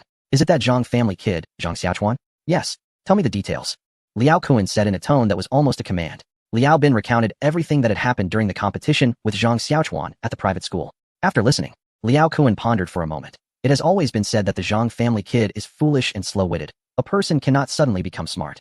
It seems there is something suspicious about the Zhang family kid. Are you suggesting that he was hiding his talents before? That must be it. However, the entire Zhang family has been low-key in their actions and has endured everything. I don't know why that kid is suddenly showing his sharpness now. As Liao Kuan spoke, his expression suddenly turned fierce, and he said ominously, no matter the reason, we cannot allow the Zhang family to continue developing. Once the Zhang family rises, it will be very detrimental to us. This hidden danger must be eliminated in its infancy. Dealing with the Zhang family is exactly what Liao Bin wants, and he immediately stated, I am willing to be the vanguard against the Zhang family. Liao Kuan looked at his son, who shared his thoughts, feeling pleased. Good. At this moment, a slender man stood outside the door. This man had a goatee and looked somewhat lecherous yet cunning. Upon seeing him, Liao Kuan immediately called him in to speak. The slender man spoke with slight urgency, Master, our spy has failed, and now the Zhang family has captured him. How careless. Is there any potential for future trouble? Liao Kuan's tone carried a hint of blame, and he was only concerned about whether this would bring him trouble, completely disregarding the spy's safety. The slender man, Liao Kuan's trusted aide named Sunda, understood his master's meaning immediately and said, Master, rest assured, those sent out are well-prepared and tight-lipped. Even if they die, they want to implicate you. Liao Kuan let out a sound almost from his nostrils before asking, what have you found out? The Zhang family kid has been in close contact with Fu Lai Lu, and the new dishes there are also related to him. Previously, Fu Lai Lu even sent goods to the Zhang family, and it seems there was quite a lot. Sunda recounted the information he had gathered, even mentioning the matter of Fu Lai Lu's owner taking on a master. Liao Kuan listened quietly until Sunda finished speaking, then asked after a brief thought, did you find out anything about the new dish recipes? Not yet. The back kitchen of Fu Lai Lu is like a fortress. Liao Kuan likely would not be satisfied with this answer, so Sunda responded cautiously. Indeed, Liao Kuan's expression darkened further, and he pressed on, what about the glass? The Zhang family hasn't had any special events in recent years. It's like a stagnant pool, with everyone being timid and not interacting with the outside world. Besides Fu Lai Lu, there is no record of contact with others. So the glass must either be developed by the Zhang family themselves, or be related to Fu Lai Lu. I don't want to hear nonsense. Where's the glass recipe? Liao Kuan's tone became increasingly harsh. The Zhang family is even harder to investigate than Fu Lai Lu. Our spies were driven away before they could get close to the outskirts of the estate, and only one managed to get in. But they haven't come out yet after a day. So, I don't want to hear nonsense. Liao Kuan interrupted Sunda's words. Seeing the cold, murderous expression on Liao Kuan's face, Sunda dared not beat around the bush and replied directly, reporting to you, we haven't found any information related to the glass yet. Useless, Liao Kuan shouted angrily. Sunda trembled inside, fearing that Liao Kuan might kill him in a fit of rage. Although Liao Kuan had blood on his hands, he clearly would not turn on his trusted aides. After cursing, he said, go visit the Huang family and deliver the next invitation. Chapter 41. Treating prisoners well at the Zhang family's estate, in a dungeon. This is the thief you caught? How could he end up like this? Zhang Xiaochuan asked, looking at the bloodied man tied to a wooden stake. We interrogated him all night, but he was very stubborn. If I didn't have some means, he probably wouldn't have confessed, Mo Laojiu said, exasperated. This is too bloody. All this beating and killing is terrible. Invite Uncle Yan over to treat him. We can't let him die, Zhang Xiaochuan said. He had never seen such a bloody scene in his previous life, or this one. If it weren't for the face he had to maintain, he probably would have thrown up. After observing the thief, Zhang Xiaochuan quickly left the dungeon with Mo Laojiu. What did you ask him? The thief came for the glass. In fact, there have been a few other attempts before this. They were just lurking around the perimeter and retreated when discovered. This person came back and infiltrated the estate, which led to his capture. I didn't expect the glass would attract so many covetous eyes, Zhang Xiaochuan thought. He had anticipated that the appearance of the glass would cause waves, but did not expect it would attract thieves. He had underestimated its value, as wealth often draws greed. Yes, before you took it to auction, no one thought the glass would sell for such a high price, Mo Laojiu lamented. It's just that I wonder how the estate's defenses are. Being watched like this is always unsettling. You don't need to worry too much about that. After all, we are not just a name. Previously, we kept a low profile, but now we will act like a noble should. In Shuzhou, we can confront anyone openly. And if it's in the shadows, we have nothing to fear. As Mo Laojiu spoke, he waved his fist, his confident expression revealing a hint of decisive fierceness. Hearing Mo Laojiu say this, Zhang Xiaochuan felt reassured and realized his concerns were unnecessary. The Plum Blossom Internal Guards were a formidable intelligence agency against such petty criminals. They were like chickens and dogs. However, he thought that the research on firearms should be prioritized. After all, being unarmed was not an option. And the thought of all the tasks ahead made his head ache. It felt like he was busier than in his previous life. Zhang Xiaochuan asked, by the way, what is the thief's name, and who sent him? Liao family, Liao Kuan, Mo Laojiu replied succinctly. Another Liao family member. I haven't settled the account from the auction with him yet. I will deal with him sooner or later. What should we do with this person? Should we send him to the authorities? No need. Sending him to the authorities is meaningless. Let's keep him locked up for now. Remember to treat the prisoner well, providing him with food as we normally eat. Upon hearing about the usual supplies they would receive, Mo Lauer was quite taken aback. Ever since Zhang Xiaochuan came into money, he had considered the nutritional needs of everyone working and changed the meals from 2 to 3 a day, ensuring that each meal included a meat dish, such as roasted chicken, roasted duck, or braised pork. In modern times, this might be considered just factory canteen fare. But in ancient times, it was quite exceptional. While it might not be something only the nobility could enjoy daily, at least landlords and wealthy merchants were the ones who could afford such meals. Ordinary folk would only eat meat during festivals. Now, providing such good meals for this thief was truly incomprehensible. Erlang, isn't this a bit excessive? Honestly, not having killed him is my greatest mercy, Mo Lauer remarked. However, Zhang Xiaochuan's next words made Mo Lauer even more frustrated. As for the food, it's no big deal, just treat it as feeding pigs. Hearing this, Mo Lauer couldn't help but complain, this is fine food. What do you mean feeding pigs? At least I could still eat meat if I were feeding pigs. Zhang Xiaochuan ignored him and instead asked how he was getting on with the blueprints. This question instantly perked Mo Lauer up. Although he felt a bit embarrassed as he replied, I saw the blueprints for the workshop. Although they indicated what needed to be done, most of it was unfamiliar or different from what I've seen before. So I've already started purchasing materials and preparing to begin work soon. He rubbed his hands together, feeling a bit guilty for taking the initiative, but to his surprise, Zhang Xiaochuan didn't blame him at all. In fact, Zhang Xiaochuan was quite pleased, thinking that the more diligent and capable Mo Lauer was, the easier it would be for him. He praised him, that's great. The sooner we start, the sooner everyone can move into the new houses. Are there any questions about the blueprints? There were indeed some. What followed was a lengthy discussion of details. While Zhang Xiaochuan's blueprints were somewhat general, Mo Lauer had a remarkable talent for extending them into specifics, allowing Zhang Xiaochuan's plans to quickly transform into actionable strategies. Before they knew it, they had discussed for half a day. Finally, Zhang Xiaochuan let Mo Lauer take charge, suggesting that if there were any indecisions, he should come back to discuss them. Mo Lauer then mentioned that they were currently short-staffed, considering that glass production was about to begin selling. He worried that the production speed would not keep up, and reallocating workers for other tasks would further reduce glass output. However, Zhang Xiaochuan didn't see this as a problem. As glass was a scarce resource, no matter how much they produced, it would never meet market demand. Producing too much could attract unwanted attention. So it was better to produce less and adopt a strategy of scarcity marketing. Currently, they could produce about 10 sets of each type daily. And even if they reduced the workforce to 1 set per day, they could still earn around 4,000 to 5,000 coins daily by selling at 1/10 the auction price. Moreover, these were high-end luxury items, which meant that they could afford to go months without selling and still do well when they opened. Zhang Xiaochuan felt that maintaining a monthly turnover of 20,000 to 30,000 coins would be satisfactory, so having a slightly smaller workforce was not a concern. With the plan set, Mo Lauer began to work on the construction of various workshops, while Zhang Xiaochuan faced a heavier task, as he needed to focus on generators and batteries to complete everything before the new houses were finished. Camping these days has indeed been a great way to relieve stress and relax. Next, I will continue to work hard for my plan to take it easy. After Zhang Xiaochuan finished talking with Mo Lauer, he immediately went to check on the chili peppers. These seeds are quite precious. Speaking of which, Zhang Xiaochuan, based on a certain anime from the future, created a version of Dragon Balls. If he were to auction them off, they would likely fetch more than all 3 sets of tools combined. So, it's needless to say how valuable these chili seeds are. Uncle Fu, how are the chili peppers? Zhang Xiaochuan asked as soon as he entered the room. The seeds are doing well. They have swollen a bit from being soaked in water, but they have tea molded. With my care, you can rest assured, I will definitely help you grow them, Uncle Fu replied. Hearing this, Zhang Xiaochuan felt relieved. To be honest, he had been overly worried. These chili seeds are quite resilient. In his previous life, he could just toss them in some dirt, water them a bit, and they would grow. Moreover, the climate in the Sichuan region is mild and the soil fertile. It would probably become a nuisance if he just threw them by the roadside. Thus, his worries were completely unnecessary. However, one can never be too cautious. So Zhang Xiaochuan decided to split the few chili seeds he had into 2 batches, saving half for later. Chapter 042. Birthday Bash. As Zhang Xiaochuan was pondering how long it would take for the chili peppers to sprout, Uncle Fu spoke again. By the way, Erlang, your birthday is coming up in a few days. In previous years, we lived modestly and didn't celebrate, but this year things are better. So I thought we could organize something to let everyone have a good time. Birthday, huh? Zhang Xiaochuan murmured to himself. This would be his first birthday after crossing over. So it definitely needed some celebration. Uncle Fu, that sounds good.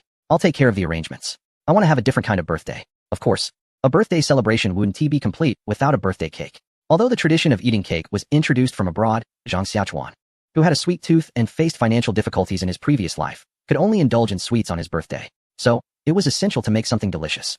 However, making a cake is quite a labor-intensive task, so he decided to assign it to his apprentice. He asked Yao to compile a list of ingredients based on his description, and he instructed Huang Pengzi to prepare everything at the manor and teach him how to make desserts. Huang Pengzi was thrilled to hear that he would be learning how to make desserts. Naturally, what the master teaches is never ordinary. And this time the dessert would be something special. A few days passed, and after Mo Lauer had arranged for some people to catch a few thieves eyeing the manor, they seemed to disappear without a trace. No one came to demand anything. but their complete disappearance felt like something significant was brewing. However, Zhang Xiaochuan didn't pay much attention to this, as he was busy organizing his birthday party. It must be said that treating things as a form of entertainment prevents exhaustion. As he planned the birthday party, Zhang Xiaochuan shed his lazy demeanor and became energetic and enthusiastic. Today was Zhang Xiaochuan's birthday. As dawn broke and the mist from the night still lingered in the air, the manor was bustling with activity. Although Zhang Xiaochuan felt some anticipation, he wasn't overly excited. It was Huang Pengzi who was truly excited. He had learned how to make cakes over the past few days and was eager to create more and larger cakes. It felt like someone who had just learned to drive, wanting to hop into every car they saw. Today is the main event for the chubby fellow. As he is fully responsible for the cake preparation, he started baking the cake layers and making the cream in the middle of the night, and by dawn, he was almost ready to start assembling the cake. In the largest courtyard of the village, there is a spacious square made of bluestone slabs, which is used for drying rice during harvest time and serves as a training ground for the local militia in leisure time. Now, it has taken on a new function for hosting banquets. Currently, there are 50 simple large round tables set up on the over 2,000 square meter square, which were made by an acquaintance of Zhang Xiaochuan. Previously, when everyone had meals, there were no tables. They would simply eat from large bowls while squatting on the ground. However, for a banquet, it is impossible for everyone to squat on the ground, so these tables and long benches were prepared. The courtyard was bustling with activity. Some were adjusting the positions of the tables, others were laying tablecloths, and some were preparing utensils, while one person stood still with a furrowed brow. Zhang Xiaochuan recognized him as Uncle Fu and greeted him. Uncle Fu, what are you just standing there looking at? I'm watching the money. No, it's you, Erling. You've come. After saying this, he looked as if he wanted to say more but hesitated, as if holding back something that could cause internal injury. Finally, he made up his mind, gritting his teeth and stamping his foot. He said, Erlang, do you know that the tablecloths are made of fine satin? I don't know. What's wrong? Zhang Xiaochuan genuinely did not know. He only saw that the fabric was bright red and thought it would be festive. So he had someone fetch it from the storeroom. Uncle Fu looked despairingly and mumbled, this is high-quality crimson brocade. A bolt costs 3 taels of silver. Just the brocade in your courtyard is worth over 100 taels. Why would you use such good fabric for tablecloths? Although we have money now, we shouldn't waste it like this. Do you know how much grain 100 taels can buy? Suddenly, Uncle Fu realized he had been too harsh in his words. As a servant, it was inappropriate to scold his master like that, so he fell silent and just slapped his thigh. Seeing Uncle Fu like this, Zhang Xiaochuan didn't know how to respond. With thousands of bolts of fabric in the storeroom, who could tell which was which? Using 2 bolts was not such a big deal. While Zhang Xiaochuan was contemplating how to soothe Uncle Fu had already calmed himself down. Oh, it's my fault for being too particular. I hope Erlang can forgive me for my offense. Given our current financial situation, this is a fitting scale for your first birthday celebration. Uncle Fu, you are right. I have always regarded you as an elder, and it's only right for you to speak your mind. I will definitely be more mindful in the future. Seeing that Uncle Fu's mood had stabilized, Zhang Xiaochuan quickly slipped away, intending not to appear before him again before the banquet. Today, Lei Shan also got up early because someone invited him to a banquet, and that person was Zhang Xiaochuan. After Lei Shan publicly supported Zhang Xiaochuan at a glass conference, he learned from Uncle Fu that Zhang Xiaochuan's father had saved him once. Lei Shan, being straightforward and grateful, had helped the Zhang family over the years and was someone worth fostering a close relationship with. Zhang Xiaochuan was preparing to open a store to sell glass, but dealing with the store space, manpower, and channels would require a lot of effort. Given the current wholesale prices and the considerable profits, he decided to find a general agent for a simpler approach. Thus, he planned to present this substantial opportunity to Lei Shan as a form of mutual courtesy. Lei Shan arrived at Zhang's place around noon. As a local dignitary, he couldn't claim to have tasted all the world's delicacies, but he had seen his fair share of things. He didn't expect to be caught off guard in this rundown little village. As soon as he got off the carriage, he caught a whiff of a sweet milky aroma. Unable to resist, he was eager to see what unique food could emit such a delightful scent. Upon entering the courtyard where the banquet was being held, he heard the clanging sounds of metal utensils. Unbeknownst to him, this was the sound of cooking. The enticing aroma wafting through the air made his mouth water, and he couldn't help but take a deep sniff, swallowing involuntarily. This moment was noticed by Zhang Jingren and Zhang Xiaochuan, who came out to greet him, causing Lei Shan's face to flush with embarrassment. However, no one laughed at him. In fact, everyone, except Zhang Xiaochuan, was equally overwhelmed by the aroma. After some pleasantries, the two brothers led Lei Shan into the courtyard, where most of the tables were already filled. A few people were left to assist in the kitchen and serve dishes, while everyone else had taken their seats. At the main table, apart from the Zhang brothers, Lei Shan, Uncle Fu, and several leaders of the Plum Blossom Inner Guard, there was an empty seat reserved for Huang Pengzi. Once everyone was seated, the moment everyone had been waiting for, the serving of dishes, began. Zhang Xiaochuan had referenced the cuisine from a later period in Sichuan to decide on the menu, featuring classic dishes like cold chicken, stir-fried pork, rice, and steamed pork, along with some small stir-fried dishes. Looking at the table full of food, Zhang Xiaochuan felt as if he had returned to the first time he attended a banquet at a classmate's house in the future. With everyone present, Zhang Xiaochuan asked Zhang Jingren to say a few words to kick off the meal. Zhang Jingren noted that today was Zhang Xiaochuan's birthday, so he suggested that Zhang Xiaochuan speak. Seeing the eager eyes of the guests waiting to eat, Zhang Xiaochuan figured that if he delayed further, he might be met with some colorful language, so he simply said, "Thank you all for taking the time out of your busy schedules to attend my birthday banquet. I hereby declare the first banquet officially open. Everyone, please raise your glasses." However, before anyone could pick up their chopsticks, an unexpected guest arrived. "Hey, what is that wonderful smell? I could smell it from far away. Are you having a meal?" The speaker was Pei Rou, who knowingly approached the main table. Seeing her come over, Zhang Xiaochuan had no choice but to greet her, teasingly saying, "What brings you here, Lady Pei? If you're busy, I won't keep you." Upon hearing this, Pei Rou realized he was reminding her of their previous camping incident, and thought to herself, "You wish. I've come all this way. There's no way I'm leaving now, especially since I'm here for the food. Because the food cooked by Sue's wife during the last camping trip was so delicious. I happened to find an excuse to visit Zhang Xiaochuan again for a meal." To my surprise, it was a fortunate timing, as the Zhang family was hosting a banquet. The aroma of the dishes made Pei Rou salivate. "So today's meal was definitely on. I specifically came to find you, young sir. Aren't you going to invite me to sit down?" Upon hearing this, Zhang Xiaochuan realized she wasn't planning to leave. He thought about how to send her away. But unexpectedly, his older brother spoke up. "A guest is a guest. Since you're here, please take a seat. I hope the young lady won't mind." Zhang Xiaochuan figured he should give his brother some face, and seeing that Pei Rou had come specifically, she must have something to discuss. So he invited her to sit down. Once everyone was seated, the banquet began, and this time there were no more disturbances. As the banquet commenced, laughter and cheer filled the air. This was Lei Shan's first time sitting at a round table for a feast, and the close distance made the atmosphere more relaxed and informal, allowing for easier toasts and conversations, unlike the formality of having separate tables. As for Pei Rou, she was a veteran in such gatherings. Nobody at the table was shy, so they drank quite merrily. Halfway through the banquet, the main event began. Huang Pengzi led the way, followed by 4 people carrying a large wooden board with a round 2-tiered cake on it. At this moment, everyone stood up, and Huang Pengzi started to sing in rhythm, wishing you longevity equal to the heavens. The crowd joined in, singing, celebrating your birthday joyfully. Though they had rehearsed beforehand, the beginning was still somewhat off-key, but gradually it became more harmonious. By the end of the song, they all sang in unison, creating a heroic atmosphere. Zhang Xiaochuan could only inwardly complain, wondering if they were here to celebrate him or to roast him. Considering they were a group of long-restrained talents, he decided to forgive them. Next, Zhang Xiaochuan symbolically cut the cake, and then someone began to distribute it. Naturally, one cake wasn't enough for everyone, so each table had a smaller cake. Though called a small cake, it was relative to the large cake on the main table, and it was actually 14 inches in size, which was more than enough given that they were already close to being full. Zhang Xiaochuan had to admit he miscalculated again. Such exquisite desserts were a deadly temptation for those who rarely had sweets. Later, he thought that if it had been a 16-inch cake, it would have certainly been devoured. After the banquet, Pei Rou pulled Zhang Xiaochuan aside to talk privately. It turned out she was there to deliver a letter written by Yang Yuhuan, which had been sent via the post station while still on its way. Zhang Xiaochuan was puzzled. Why did you need to come all the way to deliver a letter? Couldn't you just have someone bring it? Pei Rou thought to herself. Should I tell you it's because I can't stop thinking about Sue's wife's cooking and came just to mooch a meal? But she said, "You heartless person. Such an important letter must be delivered to you in person, and you still ask why. I really fell for your trick. You're turning this around on me. How important can a letter from a pen pal be? I can't be bothered to argue with her." Feeling annoyed, he replied, "You're right. Where's the letter? What kind of attitude is that? Do you think I'll take the letter back?" To be honest, the letter from Yang Yuhuan isn't particularly important to Zhang Xiaochuan. However, a gentleman should at least maintain a polite demeanor. So he adjusted his expression and softened his tone, saying, "Thank you for delivering the letter, Miss Pei." Pei Rou lifted her chin proudly and replied, "Well, that's more like it. Since you understand that I've worked hard for your sake, you should at least say a word of thanks. I'm just accommodating you. Don't take it too far." Zhang Xiaochuan could only think this to himself. As the saying goes, a good man doesn't argue with a woman, and a lazy man can't outmatch a shrew. Faced with such an absolutely difficult woman, he had to go along with her, saying, "So, what does Miss Pei think? The cake is quite delicious. I haven't had enough of it." All right. I'll have someone prepare a box for you to take home." He called for Yaoer and instructed, "Yaoer, go get a box of cake for Miss Pei to take back."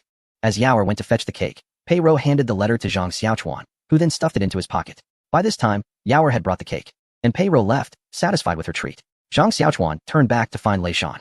Since discussing the glass cooperation matter at the banquet wasn't appropriate, he decided to talk to Lei Shan afterward. Lei Shan, watching Pei Rou's departing figure, pointed at the cake in her hand, and the meaning was clear. Zhang Xiaochuan responded, "Of course, I'll bring a box back for you as well." Hearing Zhang Xiaochuan's thoughtfulness, Lei Shan happily said, "Just for that cake, no matter how difficult the task, Uncle Lei will handle it for you today. It's not really a difficult matter. Let us go inside and talk."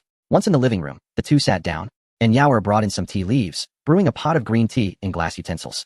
This was tea that Zhang Xiaochuan had someone prepare in a modern way, steeped directly in hot water. The tea was fragrant and clear, with a hint of yellow-green color.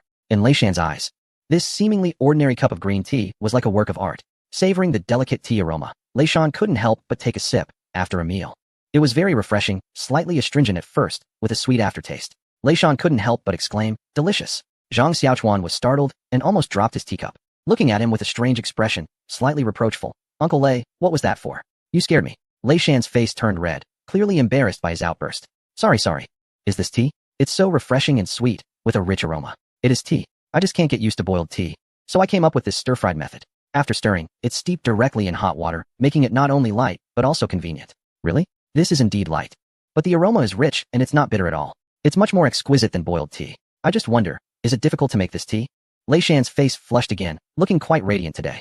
Zhang Xiaochuan picked up on the underlying meaning and said, Uncle Lei, no need to trouble yourself. I have plenty in stock. If you want some, just take a bit home later. That would be too much trouble. With so many people at home.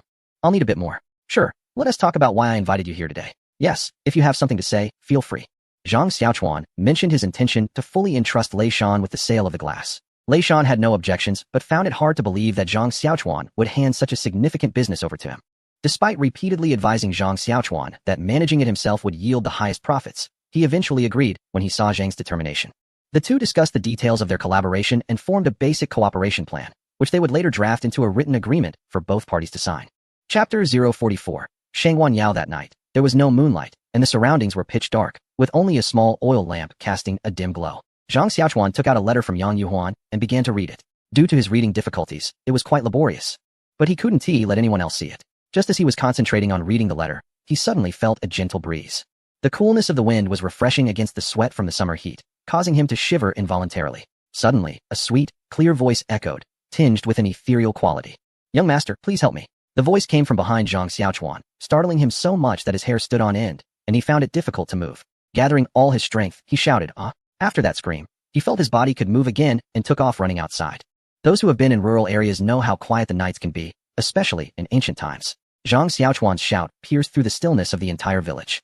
The first to rush out was Uncle Fu. When Zhang Xiaochuan reached outside and saw Uncle Fu, he finally calmed down. Just as he was about to speak to Uncle Fu, he noticed that Uncle Fu was staring behind him and quickly pulled him behind for protection, adopting a defensive posture. Zhang Xiaochuan followed Uncle Fu's gaze and, feeling puzzled, asked, Uncle Fu, is there an enemy? Uncle Fu maintained his defensive stance, replying, you just shouted. Didn't someone want to harm you? Zhang Xiaochuan then realized that he had panicked and shouted out. Now that he noticed he was unharmed, he felt his back was already soaked with sweat. However, encountering a ghost seemed unlikely. He looked in the direction Uncle Fu was staring at and suddenly realized. Pointing at the person across from him, you were the one who spoke just now. Yes, young master, came the reply from Yaoer, confirming the ethereal voice. Zhang Xiaochuan sighed in relief and said, somewhat frustrated, weren't you reluctant to speak? Why did you suddenly talk, especially at midnight, and behind me? In ancient times, with dim lighting and suddenly hearing a sweet voice behind him asking for help was enough to send chills down anyone's spine. Especially since Zhang Xiaochuan had a slight fear of the dark. He felt as if his soul had left his body from the fright. During the day, there were many people around. As for the reason, it could only be shared with Zhang Xiaochuan alone. But what Zhang Xiaochuan focused on was the first part. There are many people during the day, so you want to scare me to death at night. He nearly shouted this out, as he was still recovering from the shock, and the embarrassment set in. Yaoer, frightened, lowered her head and fell silent. While Uncle Fu had pieced together the situation through their conversation. At first, when seeing Yaoer chasing after Zhang Xiaochuan, I instinctively thought she was going to cause him trouble. But now I realized I no longer needed to be wary of her. At that moment, the older brother also arrived, his clothes not even fully on. And Mo Lauder followed him with several guards behind him, and more people were gathering. Looking at the increasing crowd, Zhang Xiaochuan felt extremely awkward, as if embarrassment had knocked on his door, making him feel completely overwhelmed. Just as he was experiencing this social embarrassment, Fu Bo spoke up, Delang, Mo Lauder. Lang was frightened by a snake. It's nothing serious. I'll handle the snake. Everyone can disperse. He also slightly bowed to Zhang Jingren, indicating that he could leave as well. Zhang Jingren trusted Fu Bo immensely, and seeing that Zhang Xiaochuan was indeed fine, he signaled for Mo Lauder and the others to withdraw, then turned to head back inside. Zhang Xiaochuan thanked Fu Bo for helping him out of the situation. Fu Bo smiled, signaling that it was nothing, and turned to leave. Only the aggrieved Yaoer and the socially awkward Zhang Xiaochuan were left feeling lost in the wind. In the darkness, two people exchanged silent smiles. They were Tung Yi and Luo Xiaohu. Since they were assigned to protect Zhang Xiaochuan, one of them had always stayed awake to keep watch, so they were aware that Yaoer had entered Zhang Xiaochuan's room and felt no signs of danger. Thus they kept observing from the shadows, waiting for the right moment to act. Once Zhang Xiaochuan returned to his room and sat down, Yaoer quickly followed and sat beside him, looking as if she had just cried. Zhang Xiaochuan, feeling frustrated, said, don't feel wronged. I was scared half to death by you first, then made a complete fool of myself in front of the whole village. And I haven't even said anything yet you feel wronged first. In the past, when you were studying or writing, didn't I come in and out of your room like this? I was just saying something. Why are you acting like this? Clearly, Yaoer had not realized how much harm she had caused Zhang Xiaochuan. Is it the same? You used to be mute, and now you suddenly speak out in the middle of the night. It can scare someone to death. But is my voice really that scary? My mother says my voice is the sweetest. Yaoer seemed to have missed the point again, and Zhang Xiaochuan didn't want to dwell on this issue anymore, feeling that it might cause him internal injuries. I admit your voice is lovely. I want to know why you suddenly started speaking. Didn't you say you couldn't talk before? Yaoer began to explain, saying her full name was Shangwan Yao, and she had come to Izhou with her mother to search for relatives. During the journey, her mother had instructed her not to speak to strangers while outside. It made sense. With Yaoer's beauty and sweet voice, it would be easy to attract unwanted attention, and remaining silent was the best option.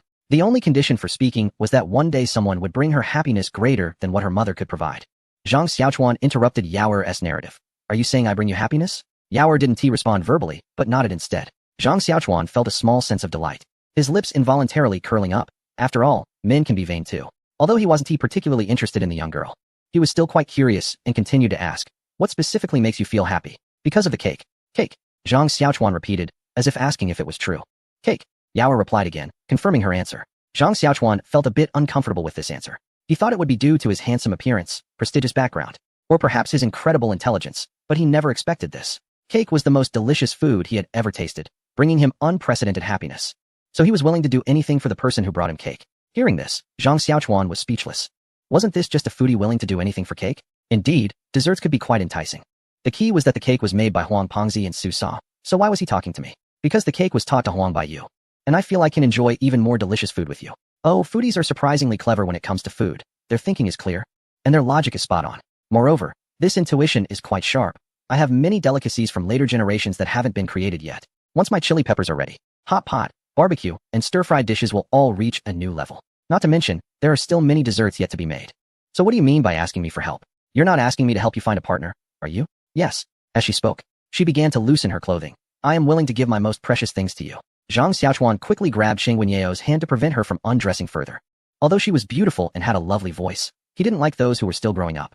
Zhang Xiaochuan felt that Sheng Wenyao's hand was unusually cold and trembling, indicating she wasn't ready. He felt a pang of sympathy and gently stroked her head, saying softly, you should put your clothes back on. I'll help you find it. The warmth from Zhang Xiaochuan's hand made Sheng Wenyao feel secure, and her body stopped trembling. However, Zhang Xiaochuan still held her hand tightly, causing her to feel a wave of shyness.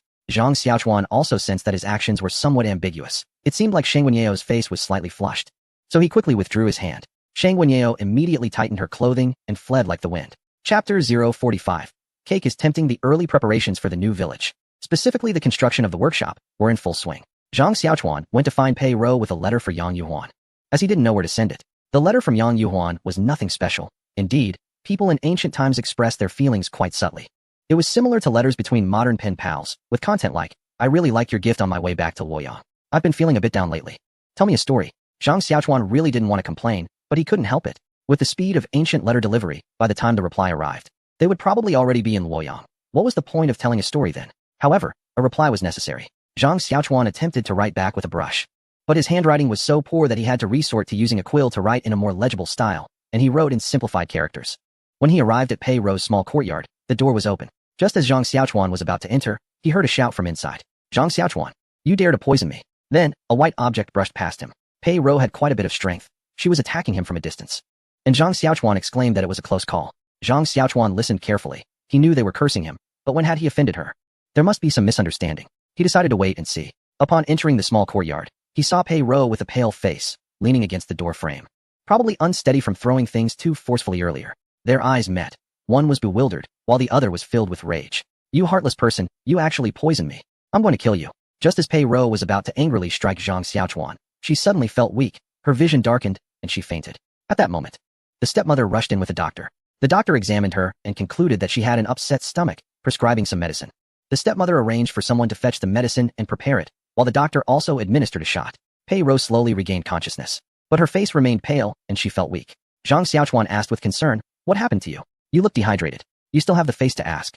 Wasn't it you who poisoned me? Pei Rou replied weakly. Poison? What poison? I haven't seen you for the past 2 days. How could I have poisoned you? Zhang Xiaochuan felt completely innocent. It was in the cake. You poisoned the cake. Stop talking nonsense. There was nothing wrong with my cake. By the way, when did you say you started feeling sick from the cake? This morning. Zhang Xiaochuan seized the point. But you ate the cake the day before yesterday. So how is it my fault that you got sick this morning? I also ate it this morning. I guess the poison must have accumulated to a certain level before it affected me. Pei Ro was still trying to convince herself that the cake was the culprit. Wait a minute. You said you ate it this morning. I know the reason. It must have gone bad. In this hot weather, without a refrigerator. Leaving it out for 2 days, and then eating it would definitely cause stomach issues. What did you say? Zhang Xiaochuan replied irritably. What do you mean? You let the cake spoil and ate it. If something went wrong, it has nothing to do with me. I was kind enough to pack it for you. He thought to himself how unexpected it was that a simple cake would lead to so many troubles. Oh no, Zhang Xiaochuan exclaimed. Dear, do you think the food from the Zhang family is problematic? Don't talk nonsense. How could there be a problem? The Zhang family is not that kind of people. Maybe it just went bad from being left out too long, said Lei Shan, who didn't expect that their cake also suffered from not being eaten quickly enough, resulting in both of them having stomach issues. You have a point. It did taste a bit off today, Lei Shan lamented. What a waste. Such a delicious treat. It's a shame to spoil it. Mrs. Lei agreed. Exactly. I wanted to save some for the young master to enjoy when he returns from school. Ouch. My stomach hurts again. I need to see why the doctor hasn't arrived yet. I'll go relieve myself first. At the Zhang family estate, more than 10 riders streamed out, 2 by 2, heading in different directions based on their assigned tasks. One group was tasked with searching for Shang Wanyao's mother. According to Yaoer, they had traveled from the southern region to find someone in Yizhou to seek refuge. While passing by Wanlong Mountain, they were targeted by thieves. The mother instructed them to run upstream along the river to the nearest town and wait for her. Originally, the nearest town was only a few kilometers away, but they ended up running more than 100 kilometers to Shuzhou, unaware of their deviation, and continued to wait in the town until they encountered Zhang Xiaochuan. Another group was tasked with searching for a flammable oil, specifically petroleum. Based on his memory of the location of oil reserves in the southwestern region, Zhang Xiaochuan arranged for people to search for it, as oil is the lifeblood of industry. With oil, many things could be advanced. Although Zhang Xiaochuan did not have ambitions to dominate the world, he at least wanted the capability to protect himself without fear of any force. After sending people out, Zhang Xiaochuan continued his various scientific research. Although he was transferring memories from his previous life, the operational difficulties were significant. Often, a small problem would require him to take a long detour due to a lack of necessary materials and equipment for direct operations. Mo Laudi was overseeing the construction of a new workshop, and Zhang Xiaochuan occasionally checked the progress of the workshop's construction while discussing details with Mo Laudi. Additionally, the sale of glass was finalized with Lei Shan. His business was thriving, with ready storefronts and personnel, and he would start selling Zhang Xiaochuan's goods as soon as they arrived. Everything was progressing according to Zhang Xiaochuan's plan. Now, the chili peppers had successfully sprouted and would be ready for transplantation in a few days. In a house in Zhangjia village, a 10-year-old boy quietly pushed open a door. As the door opened, sunlight streamed through the gap. The boy peeked inside to confirm that no one was there before entering the room. Inside, there was a large workbench covered with various oddly shaped glassware. Nearby were rows of shelves filled with many glass bottles, some containing liquids of various colors, along with powders and granules of different shades, as well as some rare minerals. Next to the workbench was a desk piled with blueprints and documents, clearly indicating that this was a makeshift laboratory. The boy skillfully took 2 bottles of liquid and a bottle of powder from the shelves. He placed them on the workbench, and since he was too short, he pulled over a stool to climb up. He mixed the liquids in a specific ratio and shook them well. Then took the powder and added a little to a small spoon, pouring it into the mixed liquid. Bubbles began to form in the liquid. Clearly, the reaction hadn't reached the desired effect, so the boy held his breath and cautiously added more powder bit by bit. However, he accidentally tipped the bottle and poured all the powder into the mixed liquid, causing a violent reaction as the mixture bubbled over.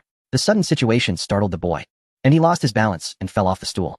Chapter 046. Xiaochuan takes a disciple. Zhang Xiaochuan had just returned from the construction site of the workshop when he heard arguing before he even entered the courtyard. Changming is still young. He didn't mean it, and no one else knows. We just need to keep it to ourselves.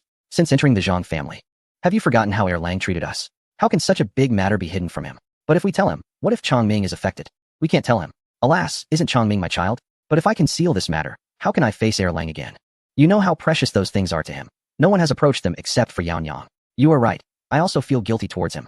But this is my only child. I would rather use my life to repay him and hope that after my death, Changming won't be troubled. Take care, my husband. No. Ah, mother. With 2 cries came a dull sound, and Zhang Xiaochuan hurriedly pushed the door open, seeing Su Dainiu, holding Su Sa, calling out. Wife, why are you so foolish? Even if Erlang blames you, it will be on my life. Su Changming was also pulling Su Sa, crying hoarsely. Su Sa had already fainted, with blood on her forehead. Zhang Xiaochuan didn't bother to ask the reason and rushed outside to call for the old man Yin.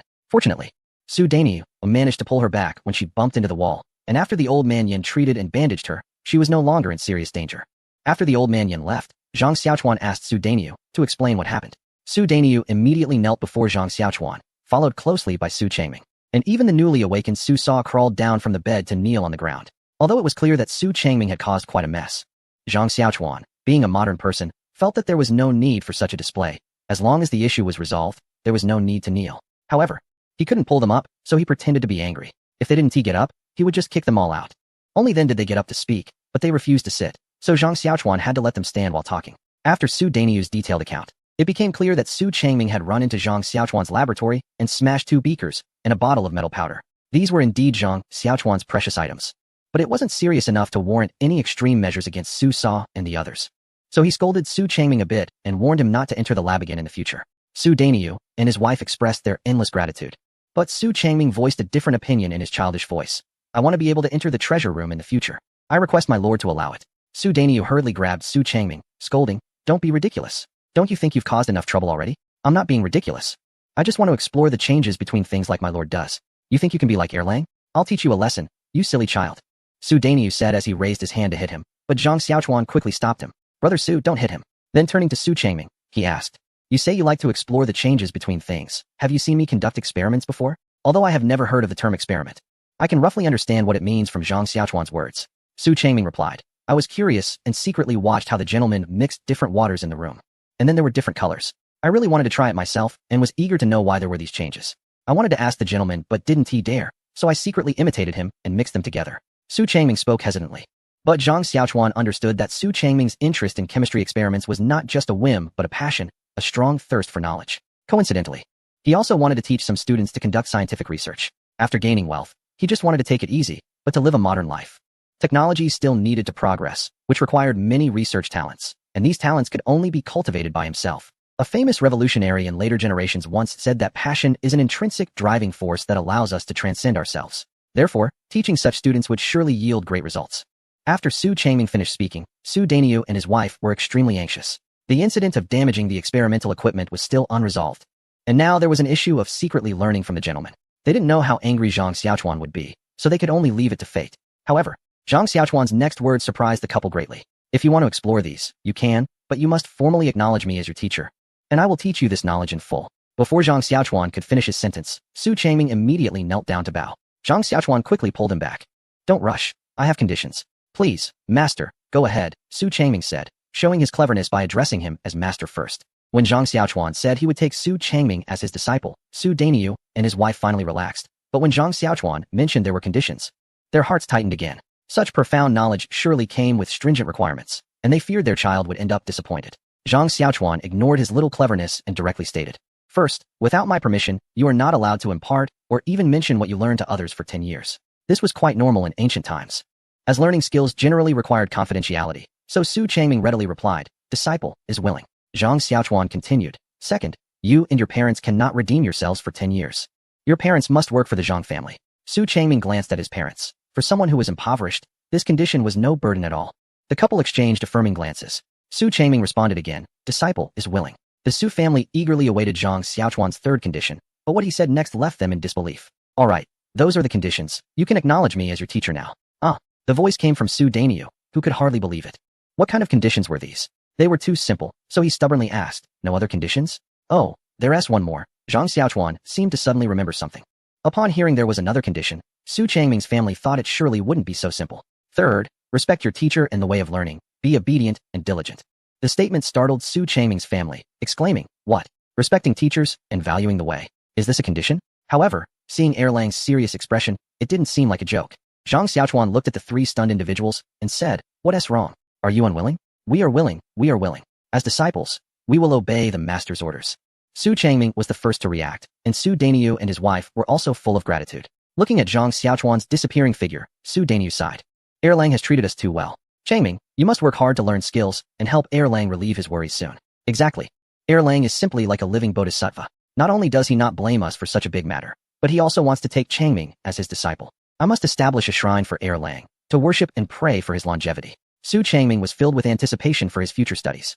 In a room within the Huang family in Yizhou, a man and a woman sat facing each other, both appearing to be in their 40s or 50s, dressed in luxurious clothing. The man was the head of the Huang family, who was currently focused on brewing tea, moving in a calm and orderly manner, exuding a sense of returning to simplicity. The woman spoke up, husband, since Xinger returned, he has been insisting on going out. Look, he has lost quite a bit of weight, and it pains me to see it. The head of the Huang family's hand trembled slightly, accidentally adding half a spoonful more tea leaves, clearly reminded of something unpleasant, and said displeased, what is there to feel sorry for? A traitor who eats at home, but bites the hand that feeds him. The lady retorted, how can you say that about Shinger? He is only keeping his promise. Keeping what promise? That's over 1,000 guan. Learning culinary skills and giving half of the restaurant's profits to others. Fortunately, the Liao family informed us that a large sum from the Shu province restaurant was sent to a strange place. Otherwise, we wouldn't have known how long this ungrateful child would have kept it hidden. The lady defended, but Shinger has indeed helped the family earn money. The surplus he brought back is more than 5 times what we had before. If this continues, it won't be long before we surpass the main store in Ezhou. Husband, you should keep your promise. Before the lady could finish her sentence, the head of the Huang family interrupted. Is it possible that the ungrateful child asked you to be a mediator, eating at home, and still gaining credit? Don't waste your breath. Tell him to obediently stay at home and study. In the spring of next year, he can go to the capital for studies. And he shouldn't think about going anywhere else now. The lady was about to say more when a servant came to report, Master. The head of the Liao family requests an audience and has arrived at the outer courtyard. Let him into the main hall for tea. I will be there shortly. Zhao Er was originally a lazy man, leading to his poverty and near starvation. Later, he was taken in by the Liao family as a guard, essentially acting as a muscle because of his decent skills, and he was doing quite well there. Recently, he was assigned to scout the Zhang family at night, with the opportunity to steal glass. Unexpectedly, as soon as he infiltrated, he was caught. Initially, he thought he would be severely punished, but instead, he was just beaten a bit and revealed his identity and purpose. He thought he would be sent to the authorities, but surprisingly, from that moment on, he was well-fed and well-treated, and the food was something he had never seen before, definitely the best meals he had ever had in his life.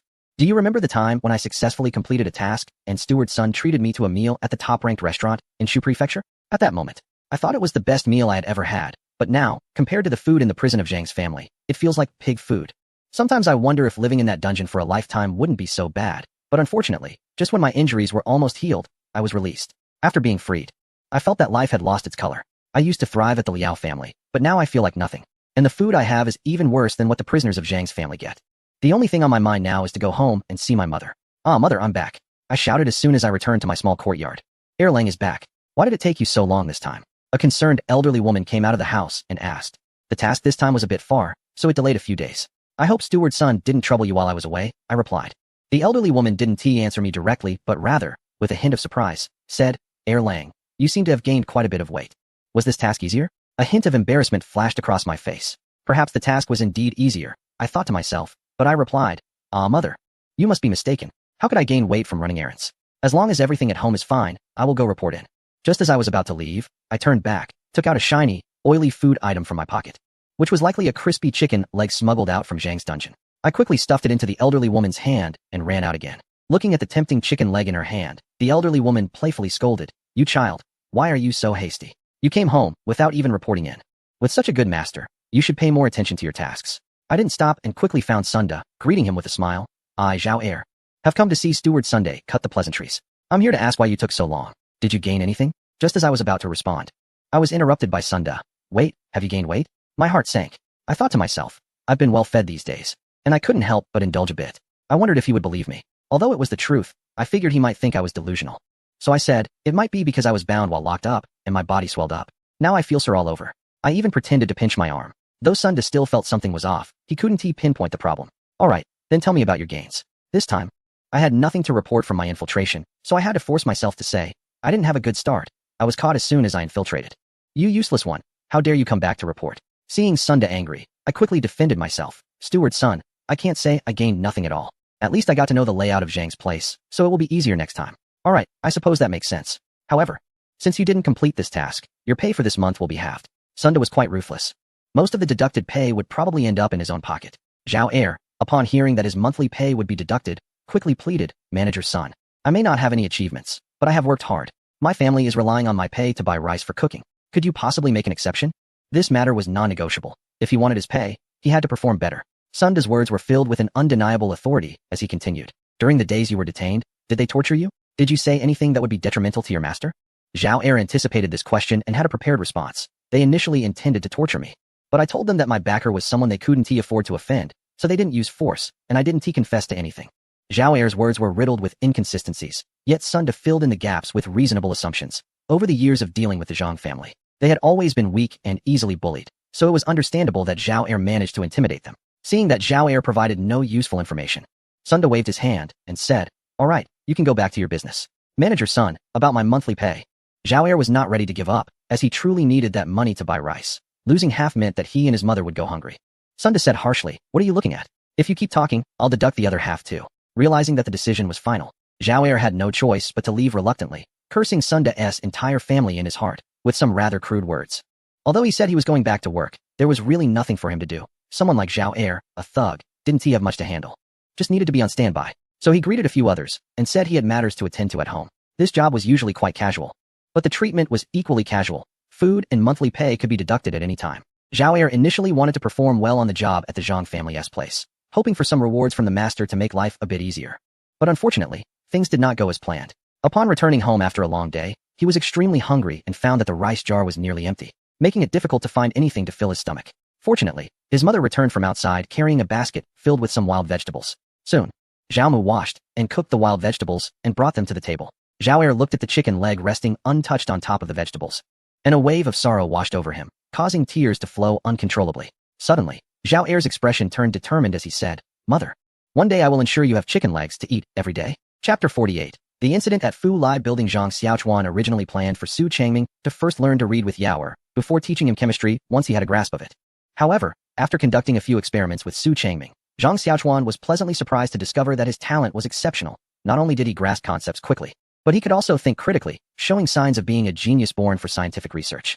Therefore, Zhang Xiaochuan set aside some time each day to teach Su Changming chemistry and mathematics, while letting Yao Er teach him reading for half a day. Additionally, to facilitate teaching more people in the future, Zhang Xiaochuan insisted on spending 1 to 2 hours each day compiling teaching materials, focusing on fundamental subjects such as language, mathematics, geography, physics, and chemistry. Furthermore, he wrote everything in simplified characters, as traditional characters were too cumbersome and not conducive to quick learning for the average person.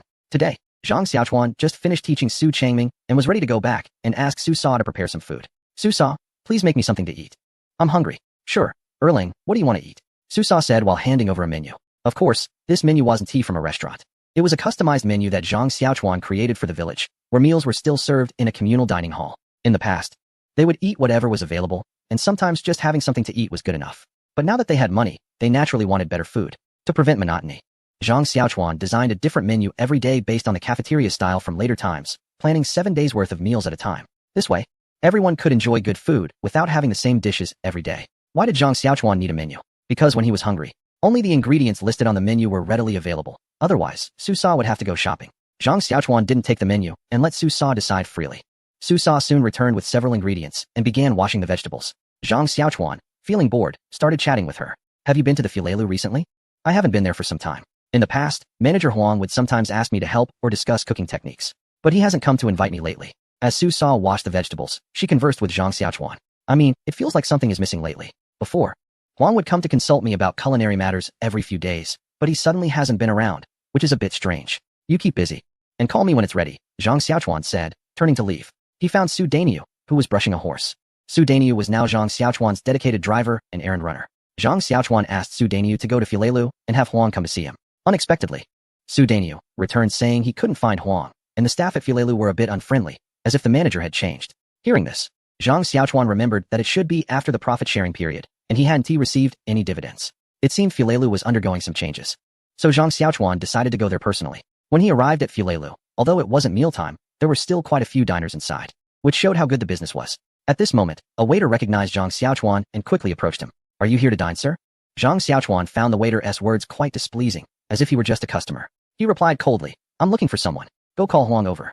The waiter appeared a bit hesitant, saying, "I'll go get the manager for you." After a moment, the waiter returned, followed by a plump middle-aged man. Clearly, the waiter had informed him of Zhang Xiaochuan's background, and the middle-aged man looked at Zhang Xiaochuan with disdain. "What do you want with me?" Zhang Xiaochuan was not polite and responded, "I'm looking for Huang, the manager of this establishment. Bring him out." The plump man seemed displeased and retorted, "Who are you calling plump? Hey, what is your issue with me calling him that? I'm also surnamed Huang, okay? I am the manager of this establishment." Zhang Xiaochuan asked, "You're also surnamed Huang? What is your relationship with the previous manager?" "That's none of your business. It doesn't concern you." Zhang Xiaochuan thought to himself, "Oh, quite the arrogant one. I don't want to worry about this." He said aloud, "Let me ask something related to me. Why hasn't this month's bonus arrived yet?" "What bonus?" "I have no idea," the overweight man retorted with a mocking expression. "Are you trying to play tricks with me? We are law-abiding businessmen and never engage in deceit. If you mention a bonus, you should provide evidence." Initially, Zhang Xiaochuan thought that the overweight man, who had taken him as a master, was a decent person, so he didn't bother to sign any formal agreements. Now, there was no way to produce any. And it was clear that the other party was aware of this. The current issue was whether the overweight man was an ungrateful wolf or if something had gone wrong. Zhang Xiaochuan calmly said, "My evidence is with the overweight man. I'll give you 3 days to have him come see me. Otherwise, you will face the consequences." After saying this, Zhang Xiaochuan turned and left. The new manager of Fulai Building spat at Zhang Xiaochuan's back. Bah, what a piece of work. In the carriage, Zhang Xiaochuan was contemplating how to deal with Fulai Building. The carriage had returned to the estate, and just as he got off, he heard the sound of galloping hooves approaching from behind. It was one of the teams he had sent out a few days ago returning. The 2 men on horseback waved to Zhang Xiaochuan before heading straight into the estate to report. Although these guards usually blended in with ordinary villagers, they strictly followed the original protocols when on a mission, demonstrating their strict discipline. Sure enough, not long after, news came from the estate. This team had returned with information about Yao Yao's mother. They had good news. The scouts discovered that there was a Wulong village at the foot of Wanlong Mountain, and it was most likely that Yao Yao's mother had been taken by this village. The 2 men had stealthily infiltrated and captured someone for questioning, which left them astonished. After being taken to the village chief had taken a liking to Yao Yao's mother and wanted to make her his wife. Yao Yao's mother proposed a wager.